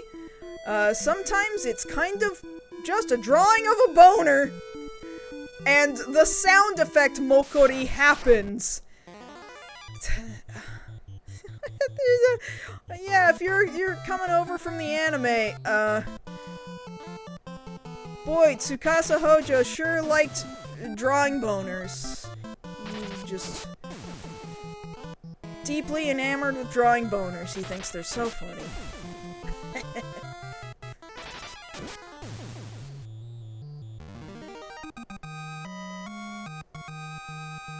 Mokori is the sound effect for getting a boner. Yes.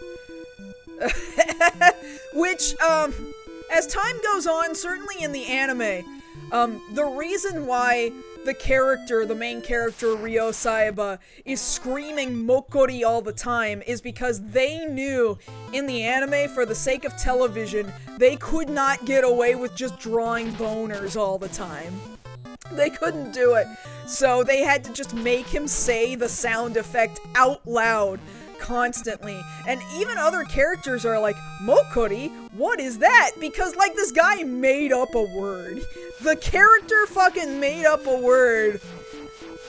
And so it has now transcended just being the sound effect for getting a boner.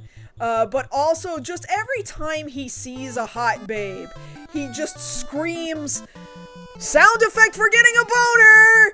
That's like it has transcended its original intention, right? So he has to say it slightly less in the manga, because in the manga, you just see him with the boners all the time. Yeah, you could say boyoyoing or schwing is another interpretation I've heard, but ultimately, David Evelyn, for example, decided, you know what? Mokori has become so transcendent for what it actually is. We kind of just have to leave it alone. We're gonna give it a translator's note, and then you're never gonna read a sound effect for it ever again. I seriously disagree with the decision that way back in the day, ADV, who used to publish a whole lot of anime, and then they kind of became Sentai Filmworks and broke up into a whole bunch of other little baby companies, but they're basically still the same company to this day, just under 700 different names. ADV released a whole bunch of the City Hunter movies first. They did it in a really whack-ass order. So they released a bunch of City Hunter movies first, then they released the TV series on VHS, on DVD. And for whatever reason, they decided Mokori meant Nuki, which I do not agree with. I do not agree that Mokori translates to Nuki, because Nuki, one, it's very annoyingly dated, but like, what are you gonna do? Like, once you decide on some slang, there's no getting out of the fact that eventually that slang will be outdated. There's nothing you can do about that. But aside from that, Nuki, to the best of my understanding, is more like actually performing sex acts, which I don't think is what Mokori is, okay? I do not think it is that.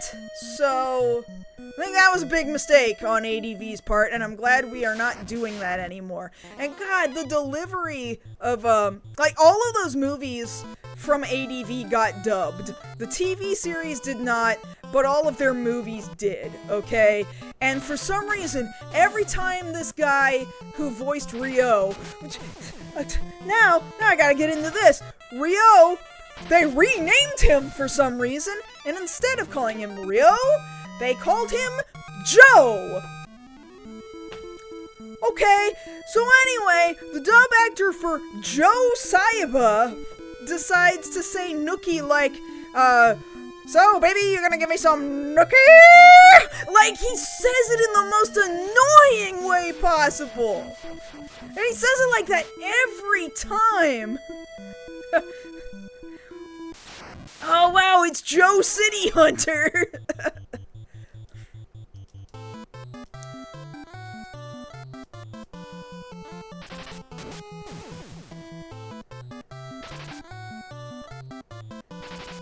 Hey Audio Dragon, how are you doing? I think you walked in on a strange part of this conversation, but thank you for being here. How much gil do I have now? Almost 600. We need about 400 more.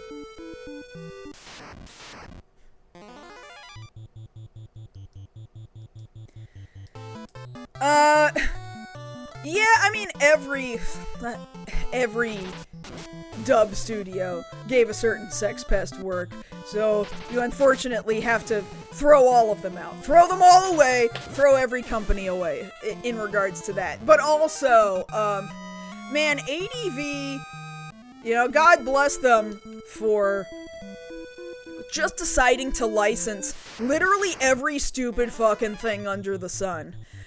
But the problem is that they licensed literally every stupid thing under the sun, and that's part of what kind of killed them as ADV Films, and,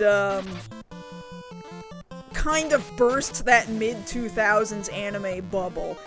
Like, nobody was gonna buy literally every stupid fucking thing. There would be like 2 people who would buy your stupid, some random-ass, stupid, horny OVA that nobody has ever heard of. There are like 2 sickos out there for whatever the fuck this is this week. They over-flooded the market. They got in way over their head. High Dive probably is a better thing for them. And again, ADV like became Sentai Filmworks and a bunch of other Section 23 Films split up into a bunch of different little bitty baby companies. Yeah, and France's name is Nikki Larson. Like, they did a whole...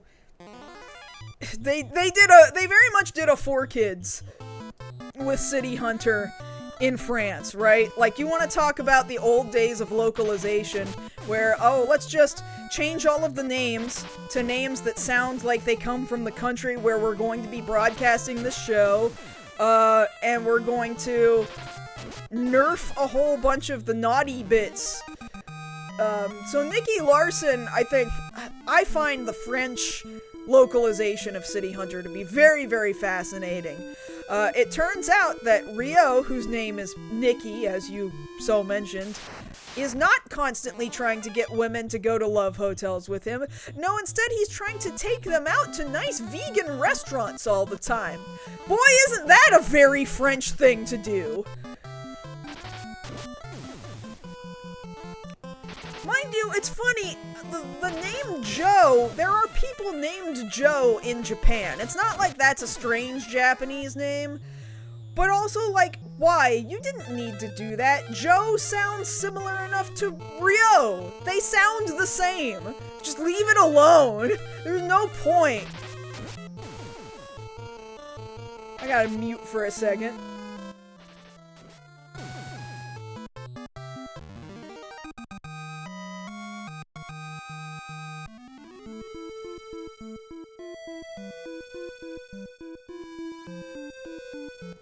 Yeah, Geneon and Pioneer were kind of similar in that regard as well. Shot themselves in the foot a few times. Oh, Bandai too. Bandai, when they started trying to directly publish their own shit, it's a little bit of a disaster. I remember the first time I watched Gurren Lagann, I watched it with their... Bandai first started publishing DVDs that were subtitle only because they were trying real fast to just pump out Gurren Lagann. They were like, we gotta get this sucker out. People want this, they're hungry for this, and we can produce the subtitles faster than we can get a dub out. But it also meant they made a lot of mistakes. I remember those DVDs being really littered with mistakes. Some of them very obvious, even if you don't speak any Japanese, right? There were just a lot of weird grammar and spelling errors on those DVDs. So Bandai didn't self-publish for very long.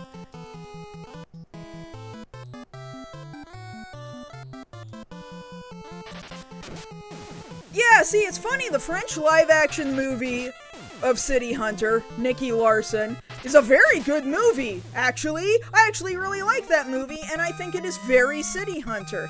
But it's also clear that, what's the director's name? Philippe Lachaud. He's also the guy who plays Rio. The director is the main character.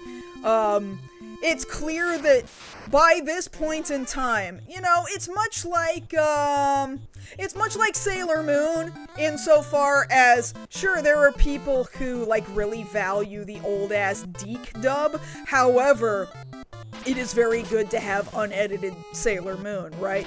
So at this point in time, French people too are like, okay, well, we value Nicky Larson, and we'll still call him Nicky Larson, but we really appreciate Tsukasa Hojo, and we really appreciate just regular ass City Hunter. So yeah, in fact, one shot in the French City Hunter film, Rio, Nicky, like, fires his gun, and you see the butt of this bullet that has been fired, and it says City Hunter around the bottom of the bullet. You see, like, time slow down, and you're, like, watching the bullet from the back. It says, like, he labels all of his bullets to say City Hunter on them, I guess. On top of the ending of that film, also cutting to Get Wild, just like the first season of regular old City Hunter. Which they then also transition into their opening theme for Nicky Larson using the French singer, but it is almost more City Hunter than it is Nicky Larson, because I think they had a realization that we need to show appreciation for what the show actually was before it got to France. I think that's a very good movie, actually. Like, if you were to compare, there are two very good City Hunter movies. One would be like the Netflix City Hunter movie that came out like last year or whatever. And then the other one would be the French City Hunter film. If you watch Netflix City Hunter and consider that the origin story, which it very much is, and then you follow that up almost immediately with the French City Hunter movie, and you just consider that these are the same characters, right? Even if they're going by different names. It feels like a logical progression of how the anime itself progresses. Where you go from the very beginning where, we've introduced these characters, certain characters needed to die in order for these two characters to start working together.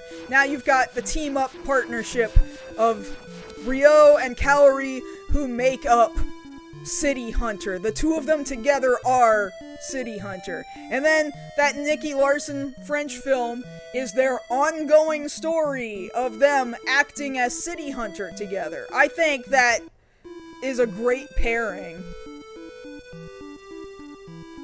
This little airship goes by once every so often. It's fun to watch.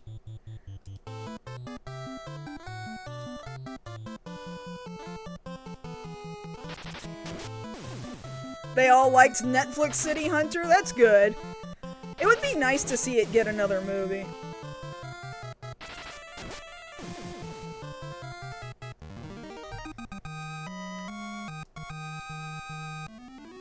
Alright. Let's go by... Nope, wrong building.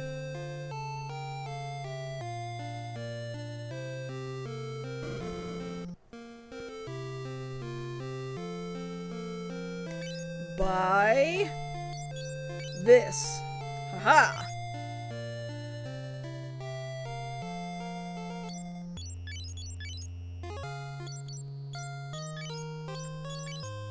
Alright. Everybody's got all the armor I want.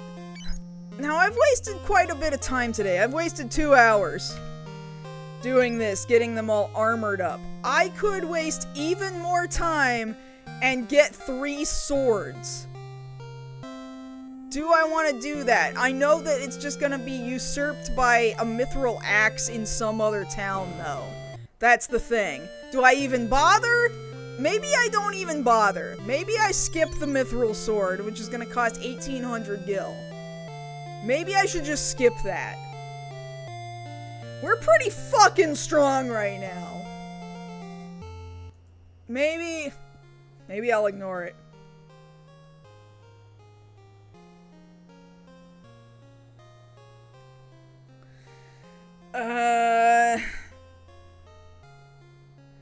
The guide that I've kind of been following along says, the weapons are pricier but provide large attack boosts. These pieces are the best you'll be able to buy for some time.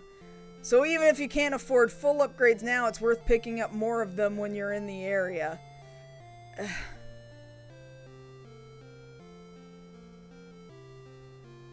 I don't know. Maybe I'll just... maybe I'll just grind out the 1800. I don't know when the axe shows up. Is this stream just gonna be me just fucking superpowering my characters? I think it might be, you guys.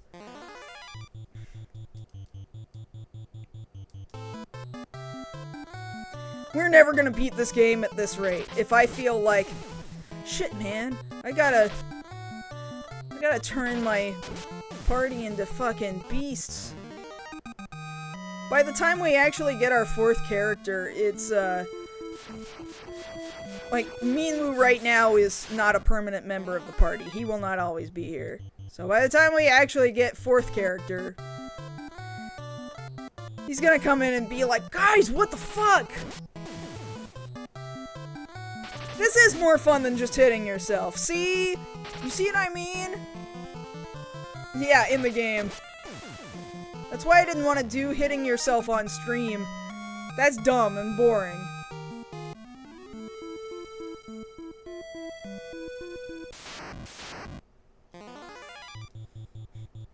But it's not like this is much different. It's not like beating up a bunch of enemies for the gil is much different than spending your time hitting yourself.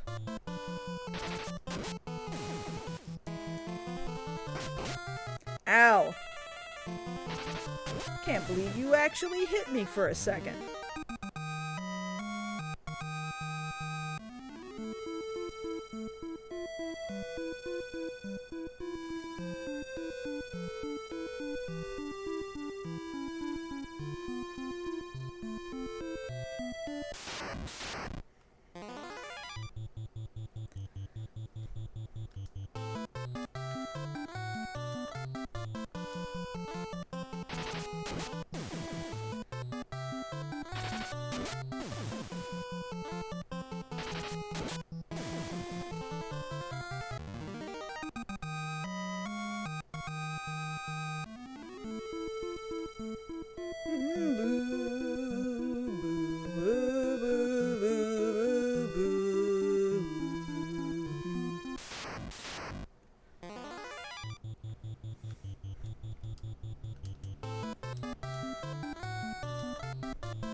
How much gil we got? Oh, it's gonna be a while. We're gonna be here for the rest of this last hour just doing this. And then, by the time we stream again on Wednesday, I might, if I still need to grind out gil, I'll probably do that off stream. So that's all this stream is today. It's grinding for gil.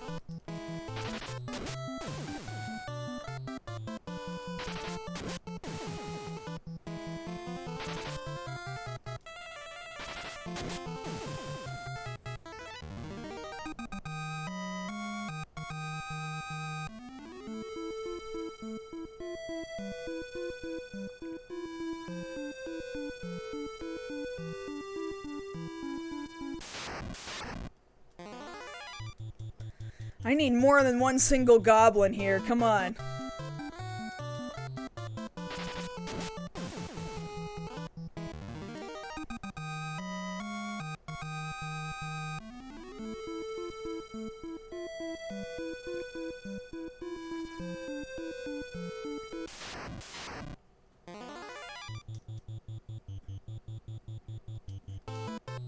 Yeah, Elfland in Final Fantasy 1, right?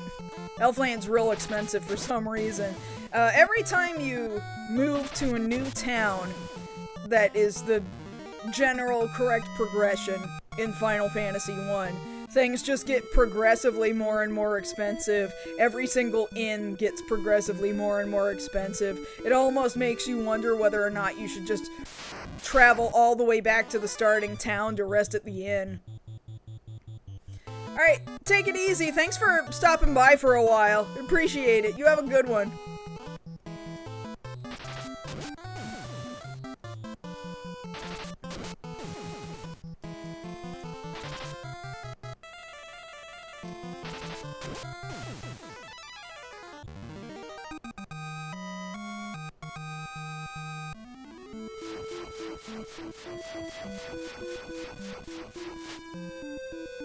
Yeah, I think I bought only Final Fantasy 1 of the Pixel remasters for PC, just to see what that was like, and I didn't beat it in the Pixel remaster format, but, it looks very competent, but almost every single release of Final Fantasy 1 is so different from all the other releases of Final Fantasy 1.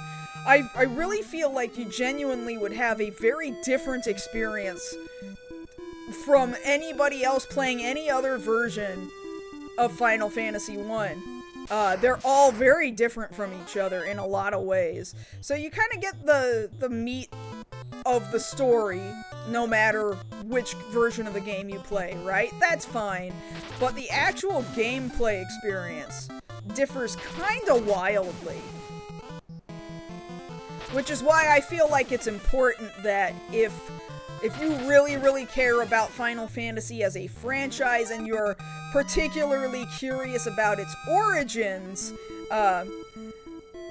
if you want the quick and dirty version, it's not even that dirty. It's very clean. That's the problem, is that it's very clean. Then the Pixel Remaster is fine for you to basically go, okay, it was kind of like this. Alright, that's fine. But if you really want to know, then you go back to the NES release. If you want to know even more so than that, I think there is an emulated, translated version of the Japanese release, because the North American release that came out like 3 years later, so it came out in Japan in 1987, came out in North America in 1990.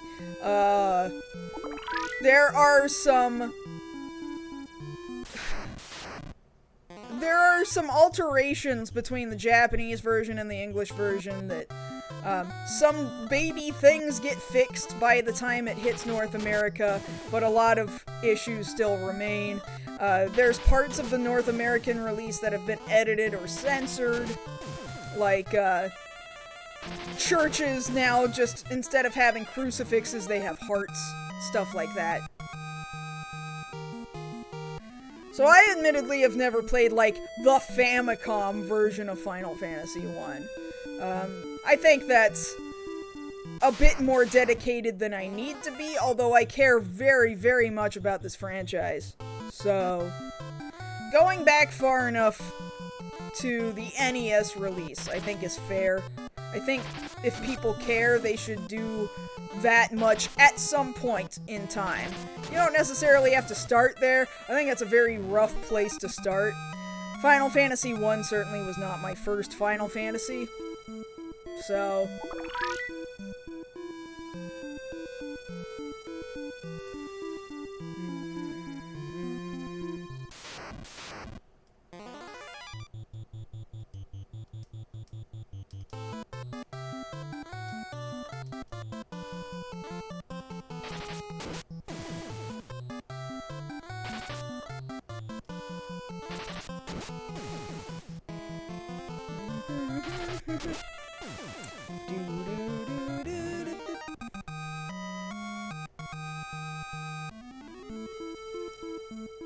Oh man, we're gonna be here forever.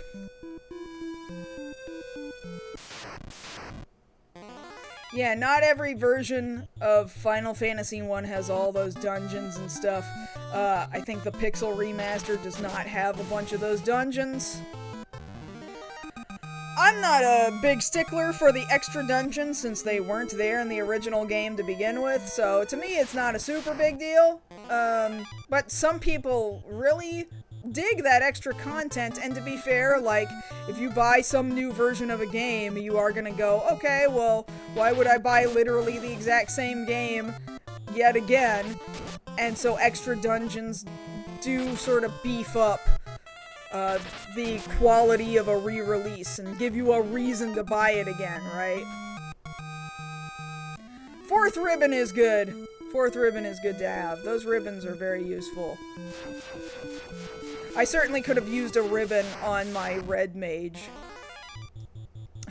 He was on the floor way too much.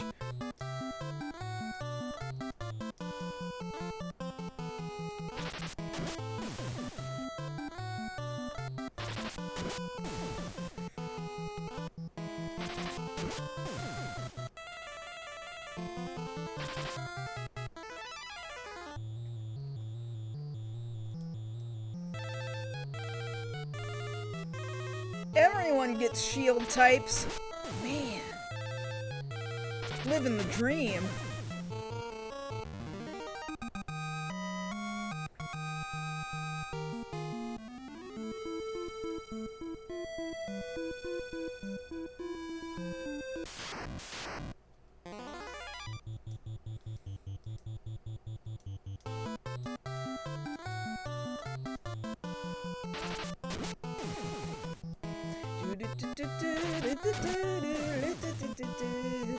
Very unscheduled naps. Very narcoleptic red wizard.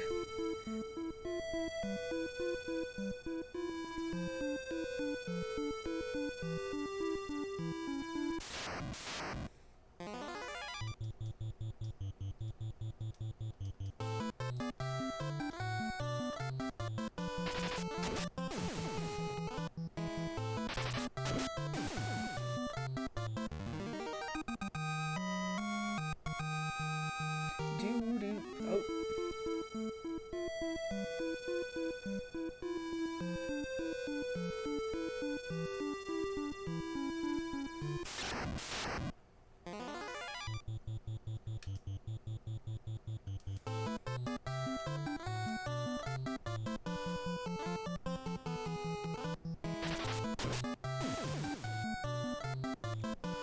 I can understand why you would make that decision to not use the red mage, the red wizard. I get it. I like them quite a bit, despite their problems. The fact that they're clearly made of paper.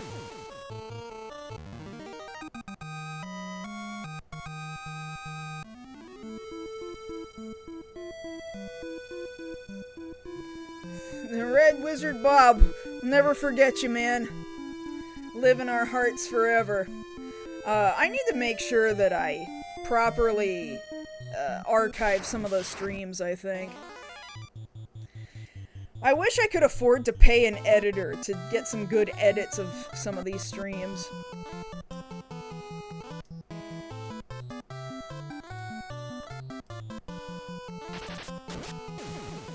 Once you hit, like, Final Fantasy XI, Red Mages finally, like, their reputation skyrocketed after that. Fucking pimp class, man. Final Fantasy XI. I remember in Final Fantasy XI when Blue Mage finally became available, I was just like, shit, yeah! Blue Mage, I've always wanted this! I don't know what it's like now. I'll have to mess around with it sometime while I'm in 11, but there was a whole heck of a lot of reliance on, much like Final Fantasy II, if I'm to be honest. 11 shares a lot of similarities with 2, shockingly. Like the whole, oh, have you never used an axe before and you were only using swords? Well, sorry you switched to an axe, because now you have to learn how to use an axe all over again, as if you've never swung a weapon before in your life. But with Blue Mage, you basically had to go up to an enemy, you knew that enemy had an ability you want, and then you start a fight with it, and then you turn around so that you can't see the enemy to be able to hit it. And you basically let it hit you in the back over and over and over and over and over again until it performed the ability on you that you wanted to get. Which was very funny, but not always fun.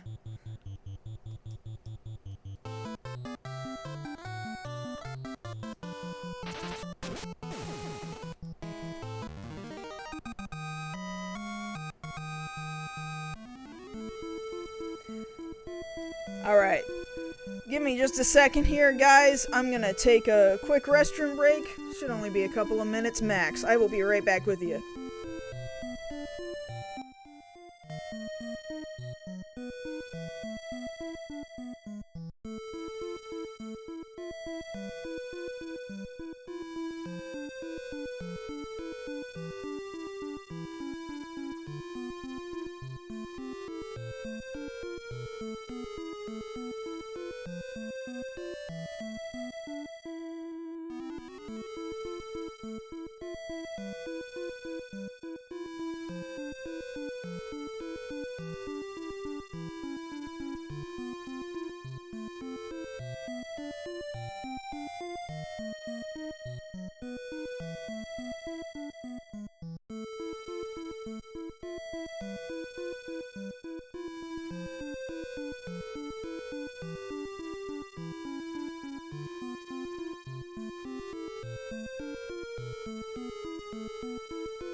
Alright, cool.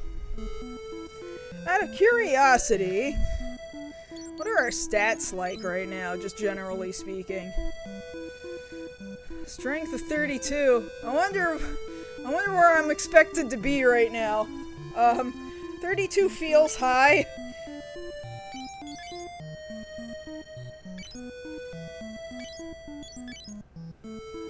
Guy is at strength of 38. This feels very high.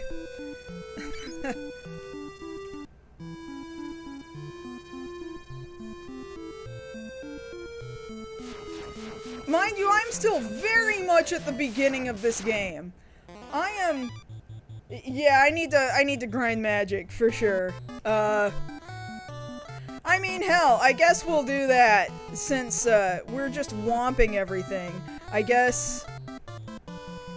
Here, let's... Fire and Blizzard these guys.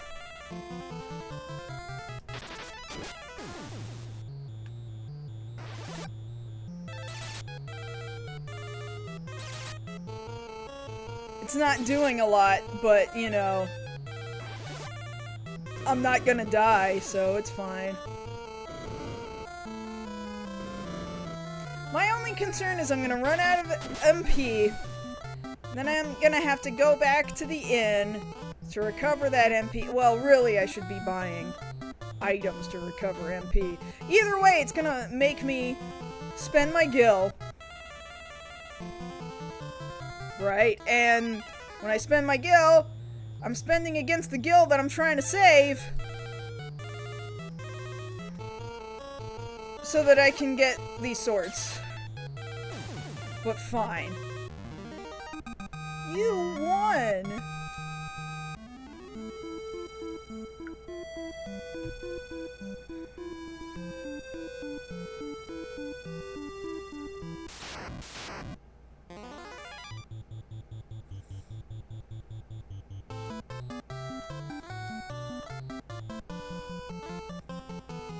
So alright, I guess we're doing this now, because you do make a very valid point.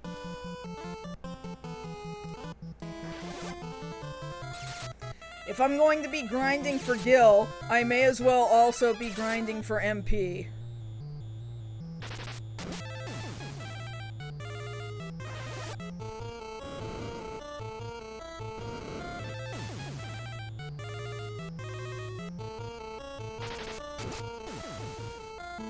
Got him.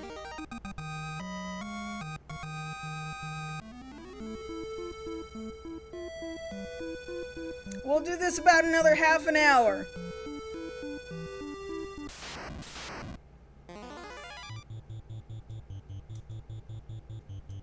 Yeah, your HP or your GP.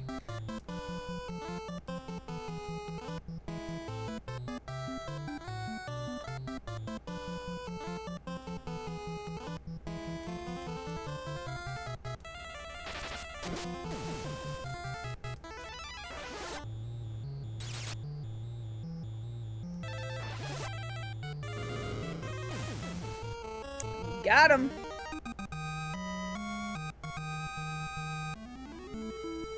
How much gil? Still need about 1,000 more gil. We've been going for a long time just to get up to the 800. Did I sell my last 2 bronze pieces of equipment? I don't even remember now.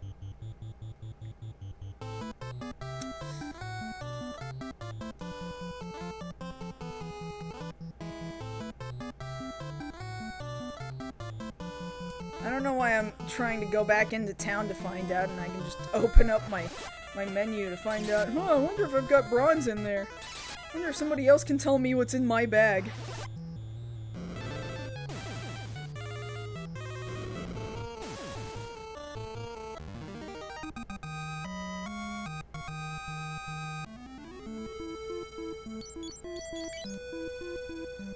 Okay, I did sell them. I'm dumb. Although I've got one bronze shield and one bow. I'm never gonna use them. I'm never gonna use those two things. I guess I'm gonna go sell them.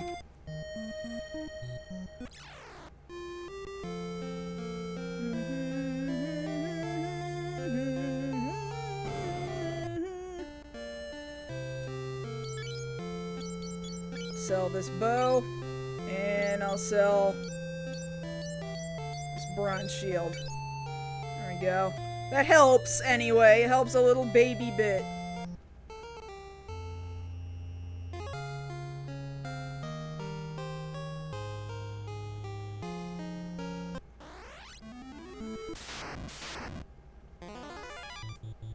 There we go. Give me 5 leg eaters.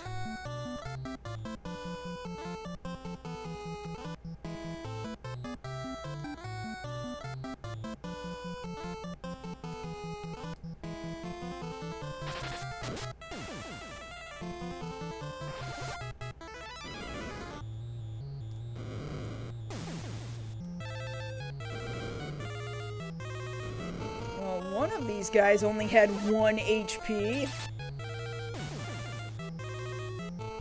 I think that's the amount of damage my fire did.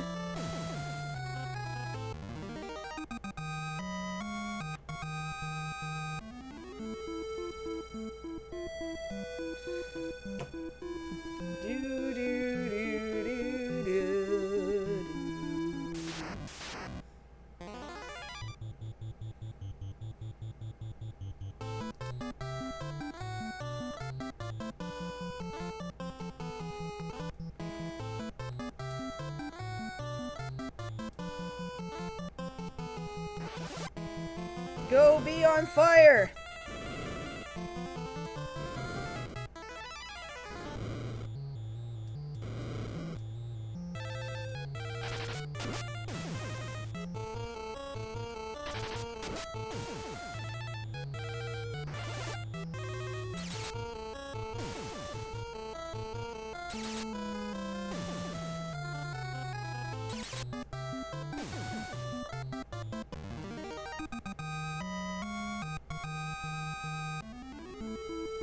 How much gil we got?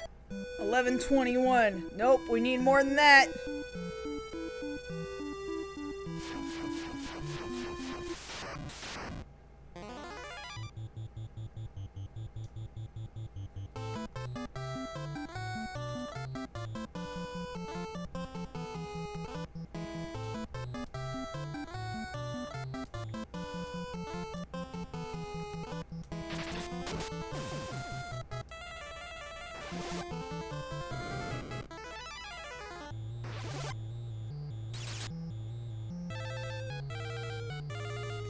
I'm trying to remember, did the author, what's his name, Brian Clevenger, right? The author of 8-Bit Theater, did he ever publish a physical book of 8-Bit Theater? I'm trying to remember whether or not I'm remembering that correctly, if that was something he did or not.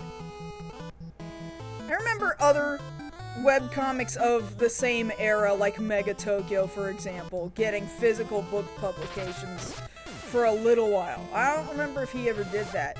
No, right? Like, that would have been really hard, right? Because clearly he's using Square Enix's property. Probably Squaresoft at the time he was writing it. Right, exactly, Sorata.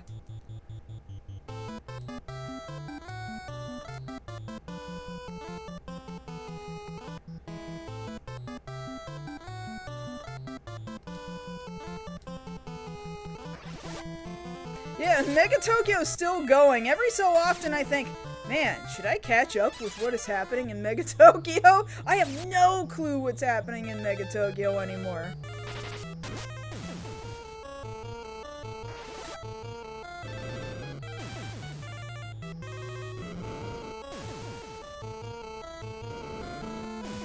Webcomics like that kind of have always given me a little bit of an itch to be like, man, Maybe I should just try drawing some Yonkomi, some 4-panel comics or something, just to get ideas out. And then I always kind of second guess myself, and I've never committed to it, you know.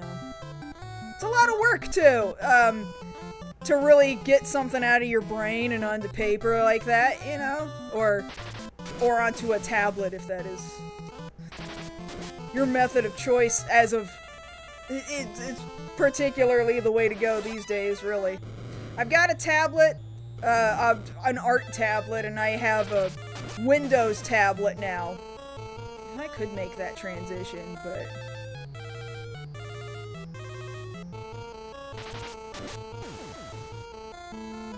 Alright, I am now out of MP, so I'm not going to be grinding my magic anymore for a while. Because I don't really want to go back to the inn. Like, do I have... Nah. I don't have a means of getting my MP back, so... And I'm trying to save this guild, because I want those swords! I want the swords! I want the mithril swords!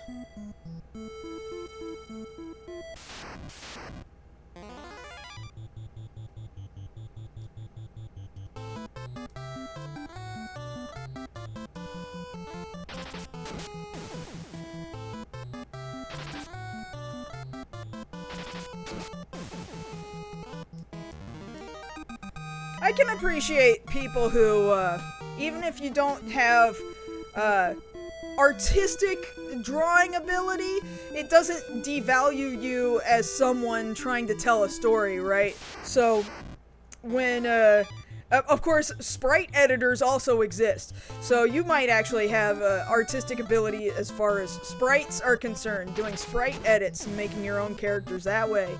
I think the important part of it is telling the story you want to tell. I think Brian Clevenger even said that relatively recently on his Blue Sky, too, in regards to 8-bit theater. Like, oh, I started out an entire career doing writing using the editing of these sprites from Final Fantasy I into a comic. I have seen your sprites. Hey there, music! How are you doing?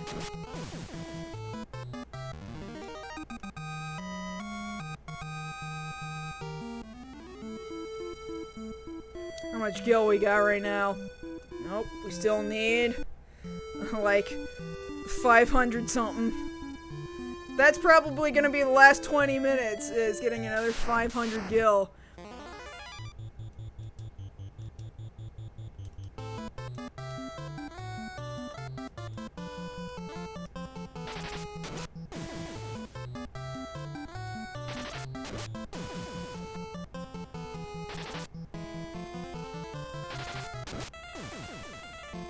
I do remember a bunch of interesting Mega Man sprite comics existing. I remember a time.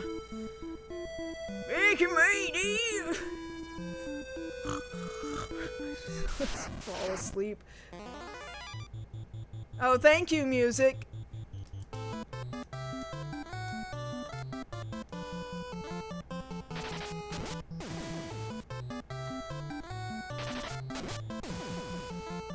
One comic that I used to read, the comic artist went on to basically create that cartoon series, OKKO. He used to do RPG World. He was a teenager when he made that.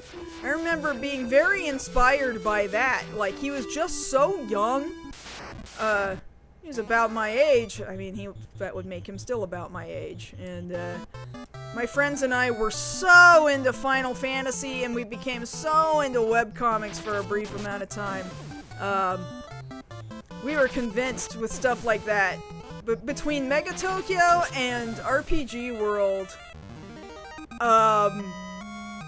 we thought, man, we're gonna work together and we're gonna make our own webcomic, and like, it never happened, and like, our friend group fell apart, and the artist decided, well, I'll go make my own webcomic, and like, it was okay, I guess, but it also only went for like 7 pages.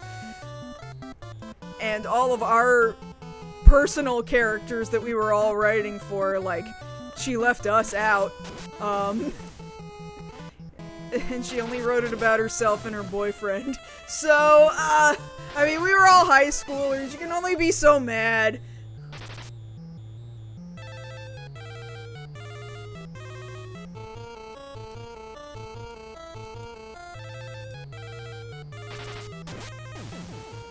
Brought back the ghoul school? Ooh.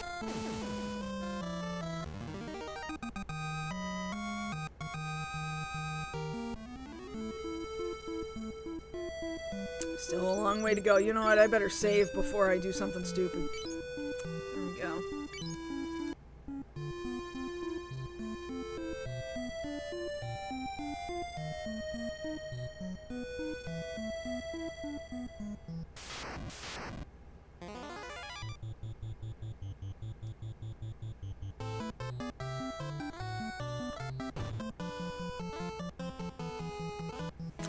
He did kind of stick an ending somewhere, because the original ending to the comic was just, it just kind of stopped. Like, the narrative didn't really, it didn't really go anywhere. He just quit doing it.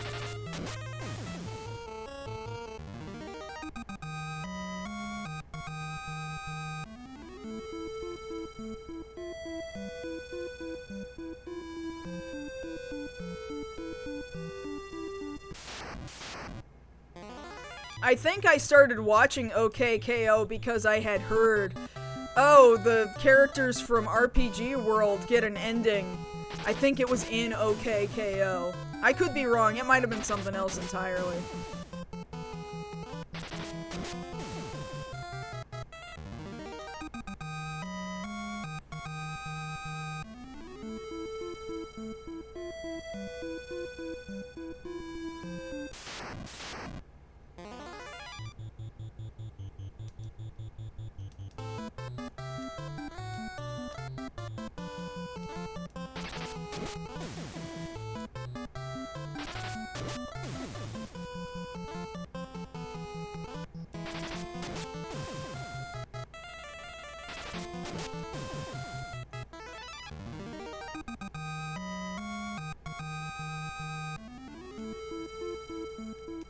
Nope, still a long way to go.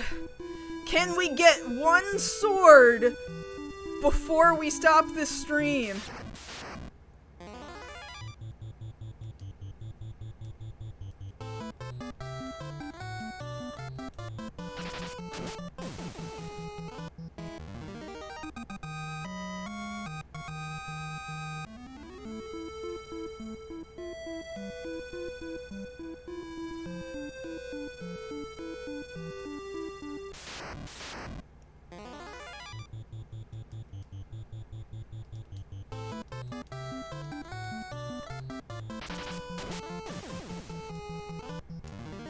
Well, we're not gonna get enough gil if we only fight one goblin at a time. It's never gonna happen.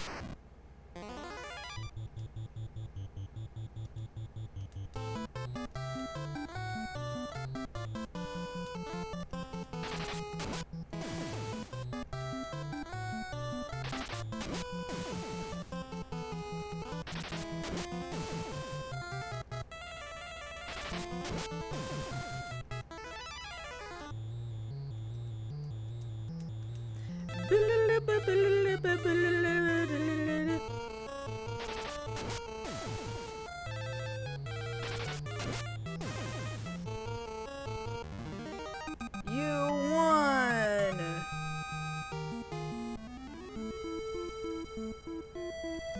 Can we get like 400 more gil in the next 15 minutes? Fork it over!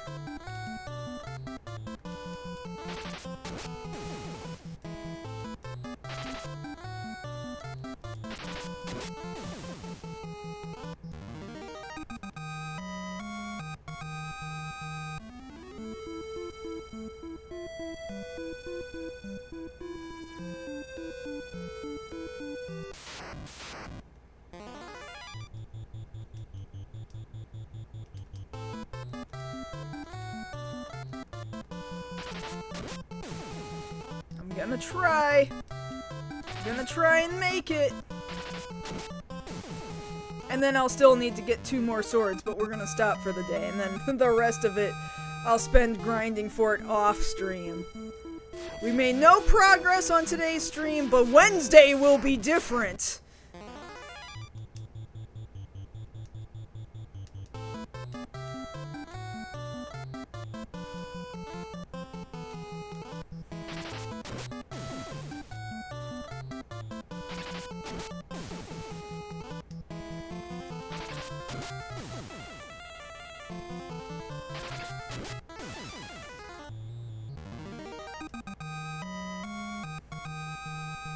There we go, that helps.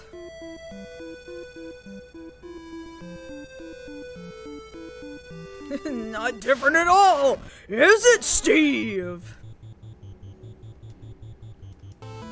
On our trip to Vegas, one of our layovers was in Phoenix. I just kept quoting, you know, that same show. The doctor's assistant is instructed to cut his head off at such a velocity that the blood rockets his head all the way to Phoenix, and the assistant says, "Oh, what's in Phoenix?" He replies, "Why, it's your mother, Steve! Get the axe!" And so we were in Phoenix, and just kept asking, Josh and I just kept asking each other, "What's in Phoenix?" "Why, it's your mother, Steve! Get the axe!"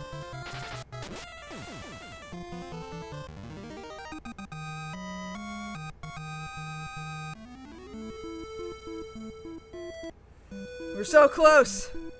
Need less than 200 more gil.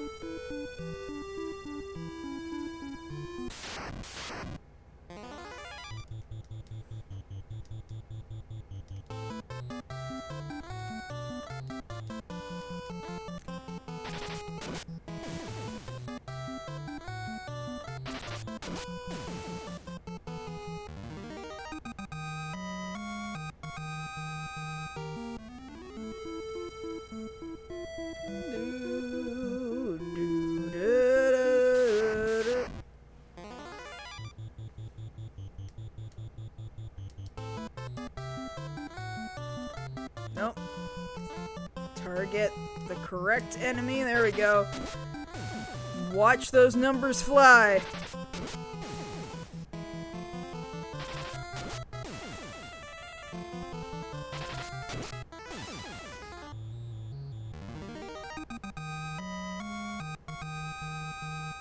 It was specifically the Dr. Weird segments of Aqua Teen Hunger Force.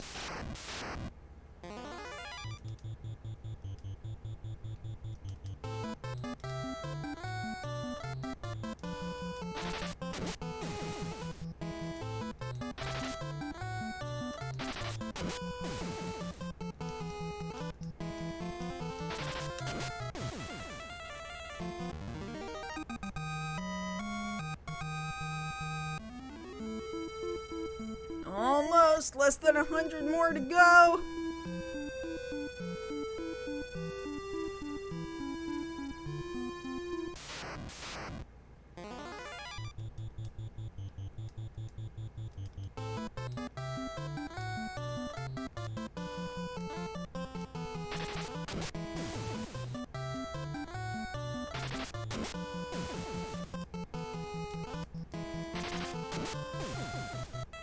Got him. Need more than that.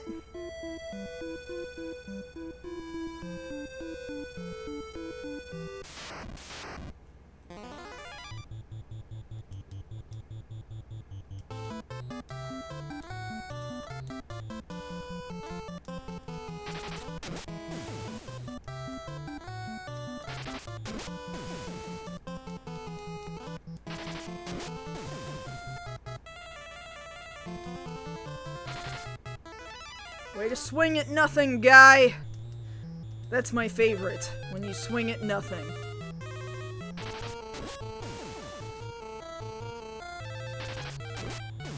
Is there a point when encounters stop happening? Nope. No, there is not. in later releases of each of these games, there are little quality of life updates where you can choose to turn off encounters. That is not a function of the much earliest versions of these games, though. In some cases, in some titles, there are items that you can wear that will prevent encounters. But that is not an item that you can get in a lot of these earlier games either.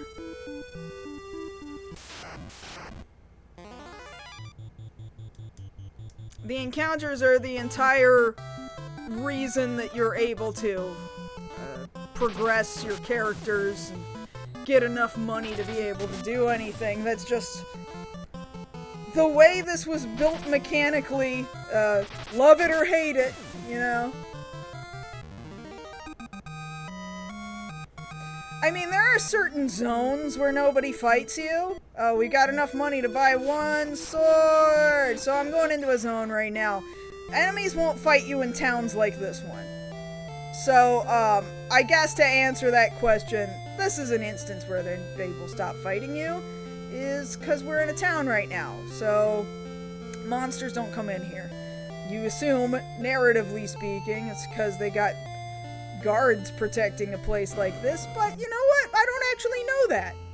Kinda making that up off the dome, if I'm to be honest with you. Anyway, mithril sword. Fuck yeah. Okay.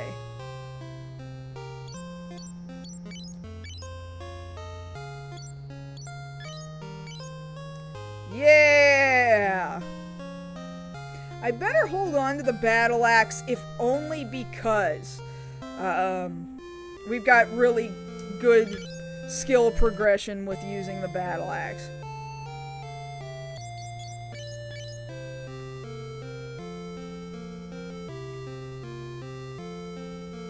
What is my weapon skill with... My weapon skill with swords... Like, he's got some weapon skill with swords. But...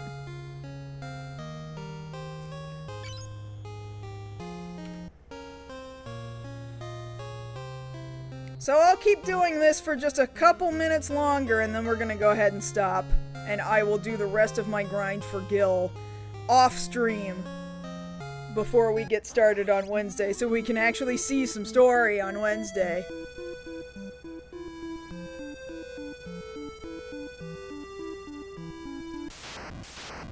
Oh, you're in post-game Shadowbringers. That's cool.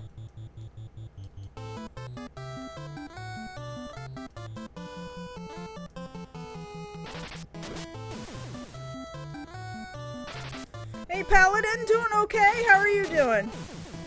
We'll go about another 5-ish minutes or so trying to grind out some more money for these swords.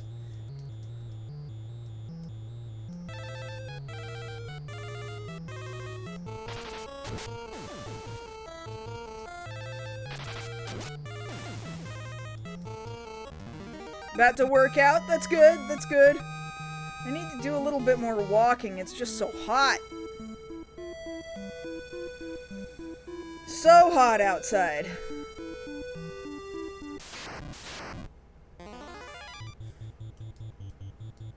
I got a little baby treadmill. Should just use the baby treadmill. Itty bitty walking pad. Stay inside where it's cool.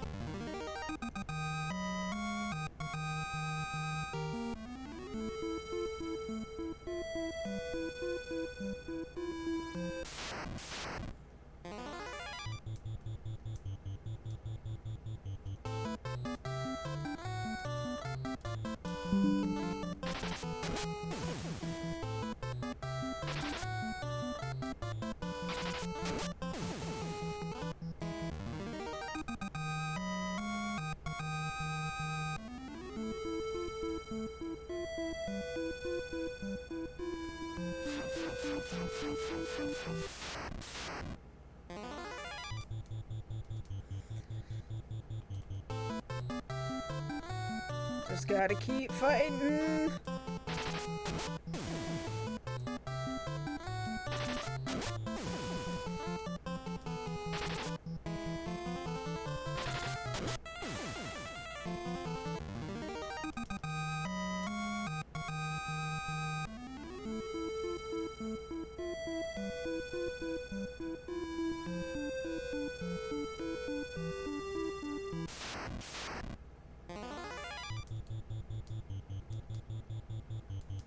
You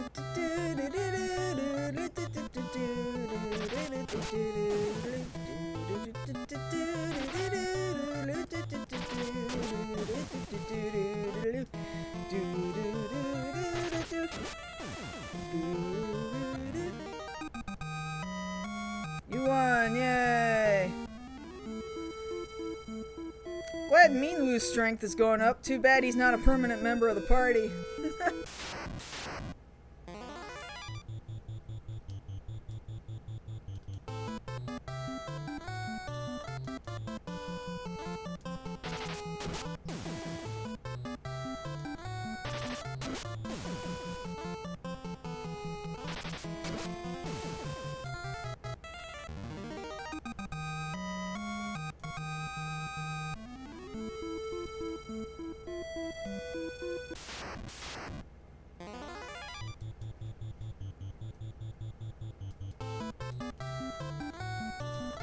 Yeah, we really are killing every single bug in town, around the town.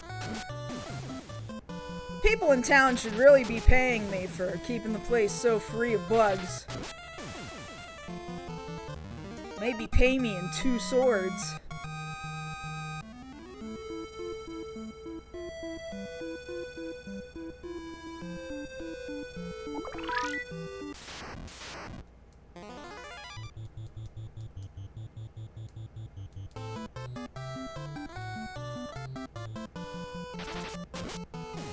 Got him.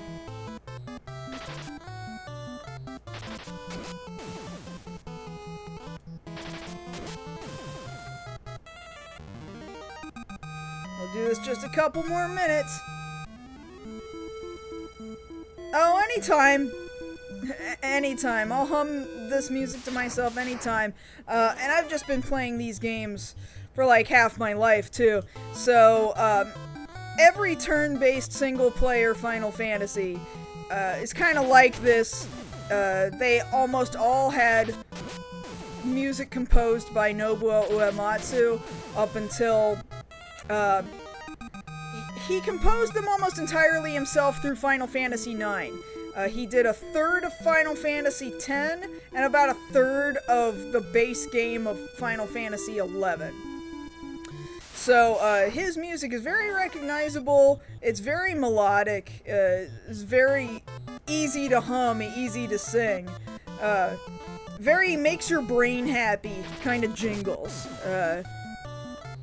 Unlike a lot of other games where the music just seems, diegetic, like, just ambient, and not necessarily melodic enough for you to have a strong memory of it later.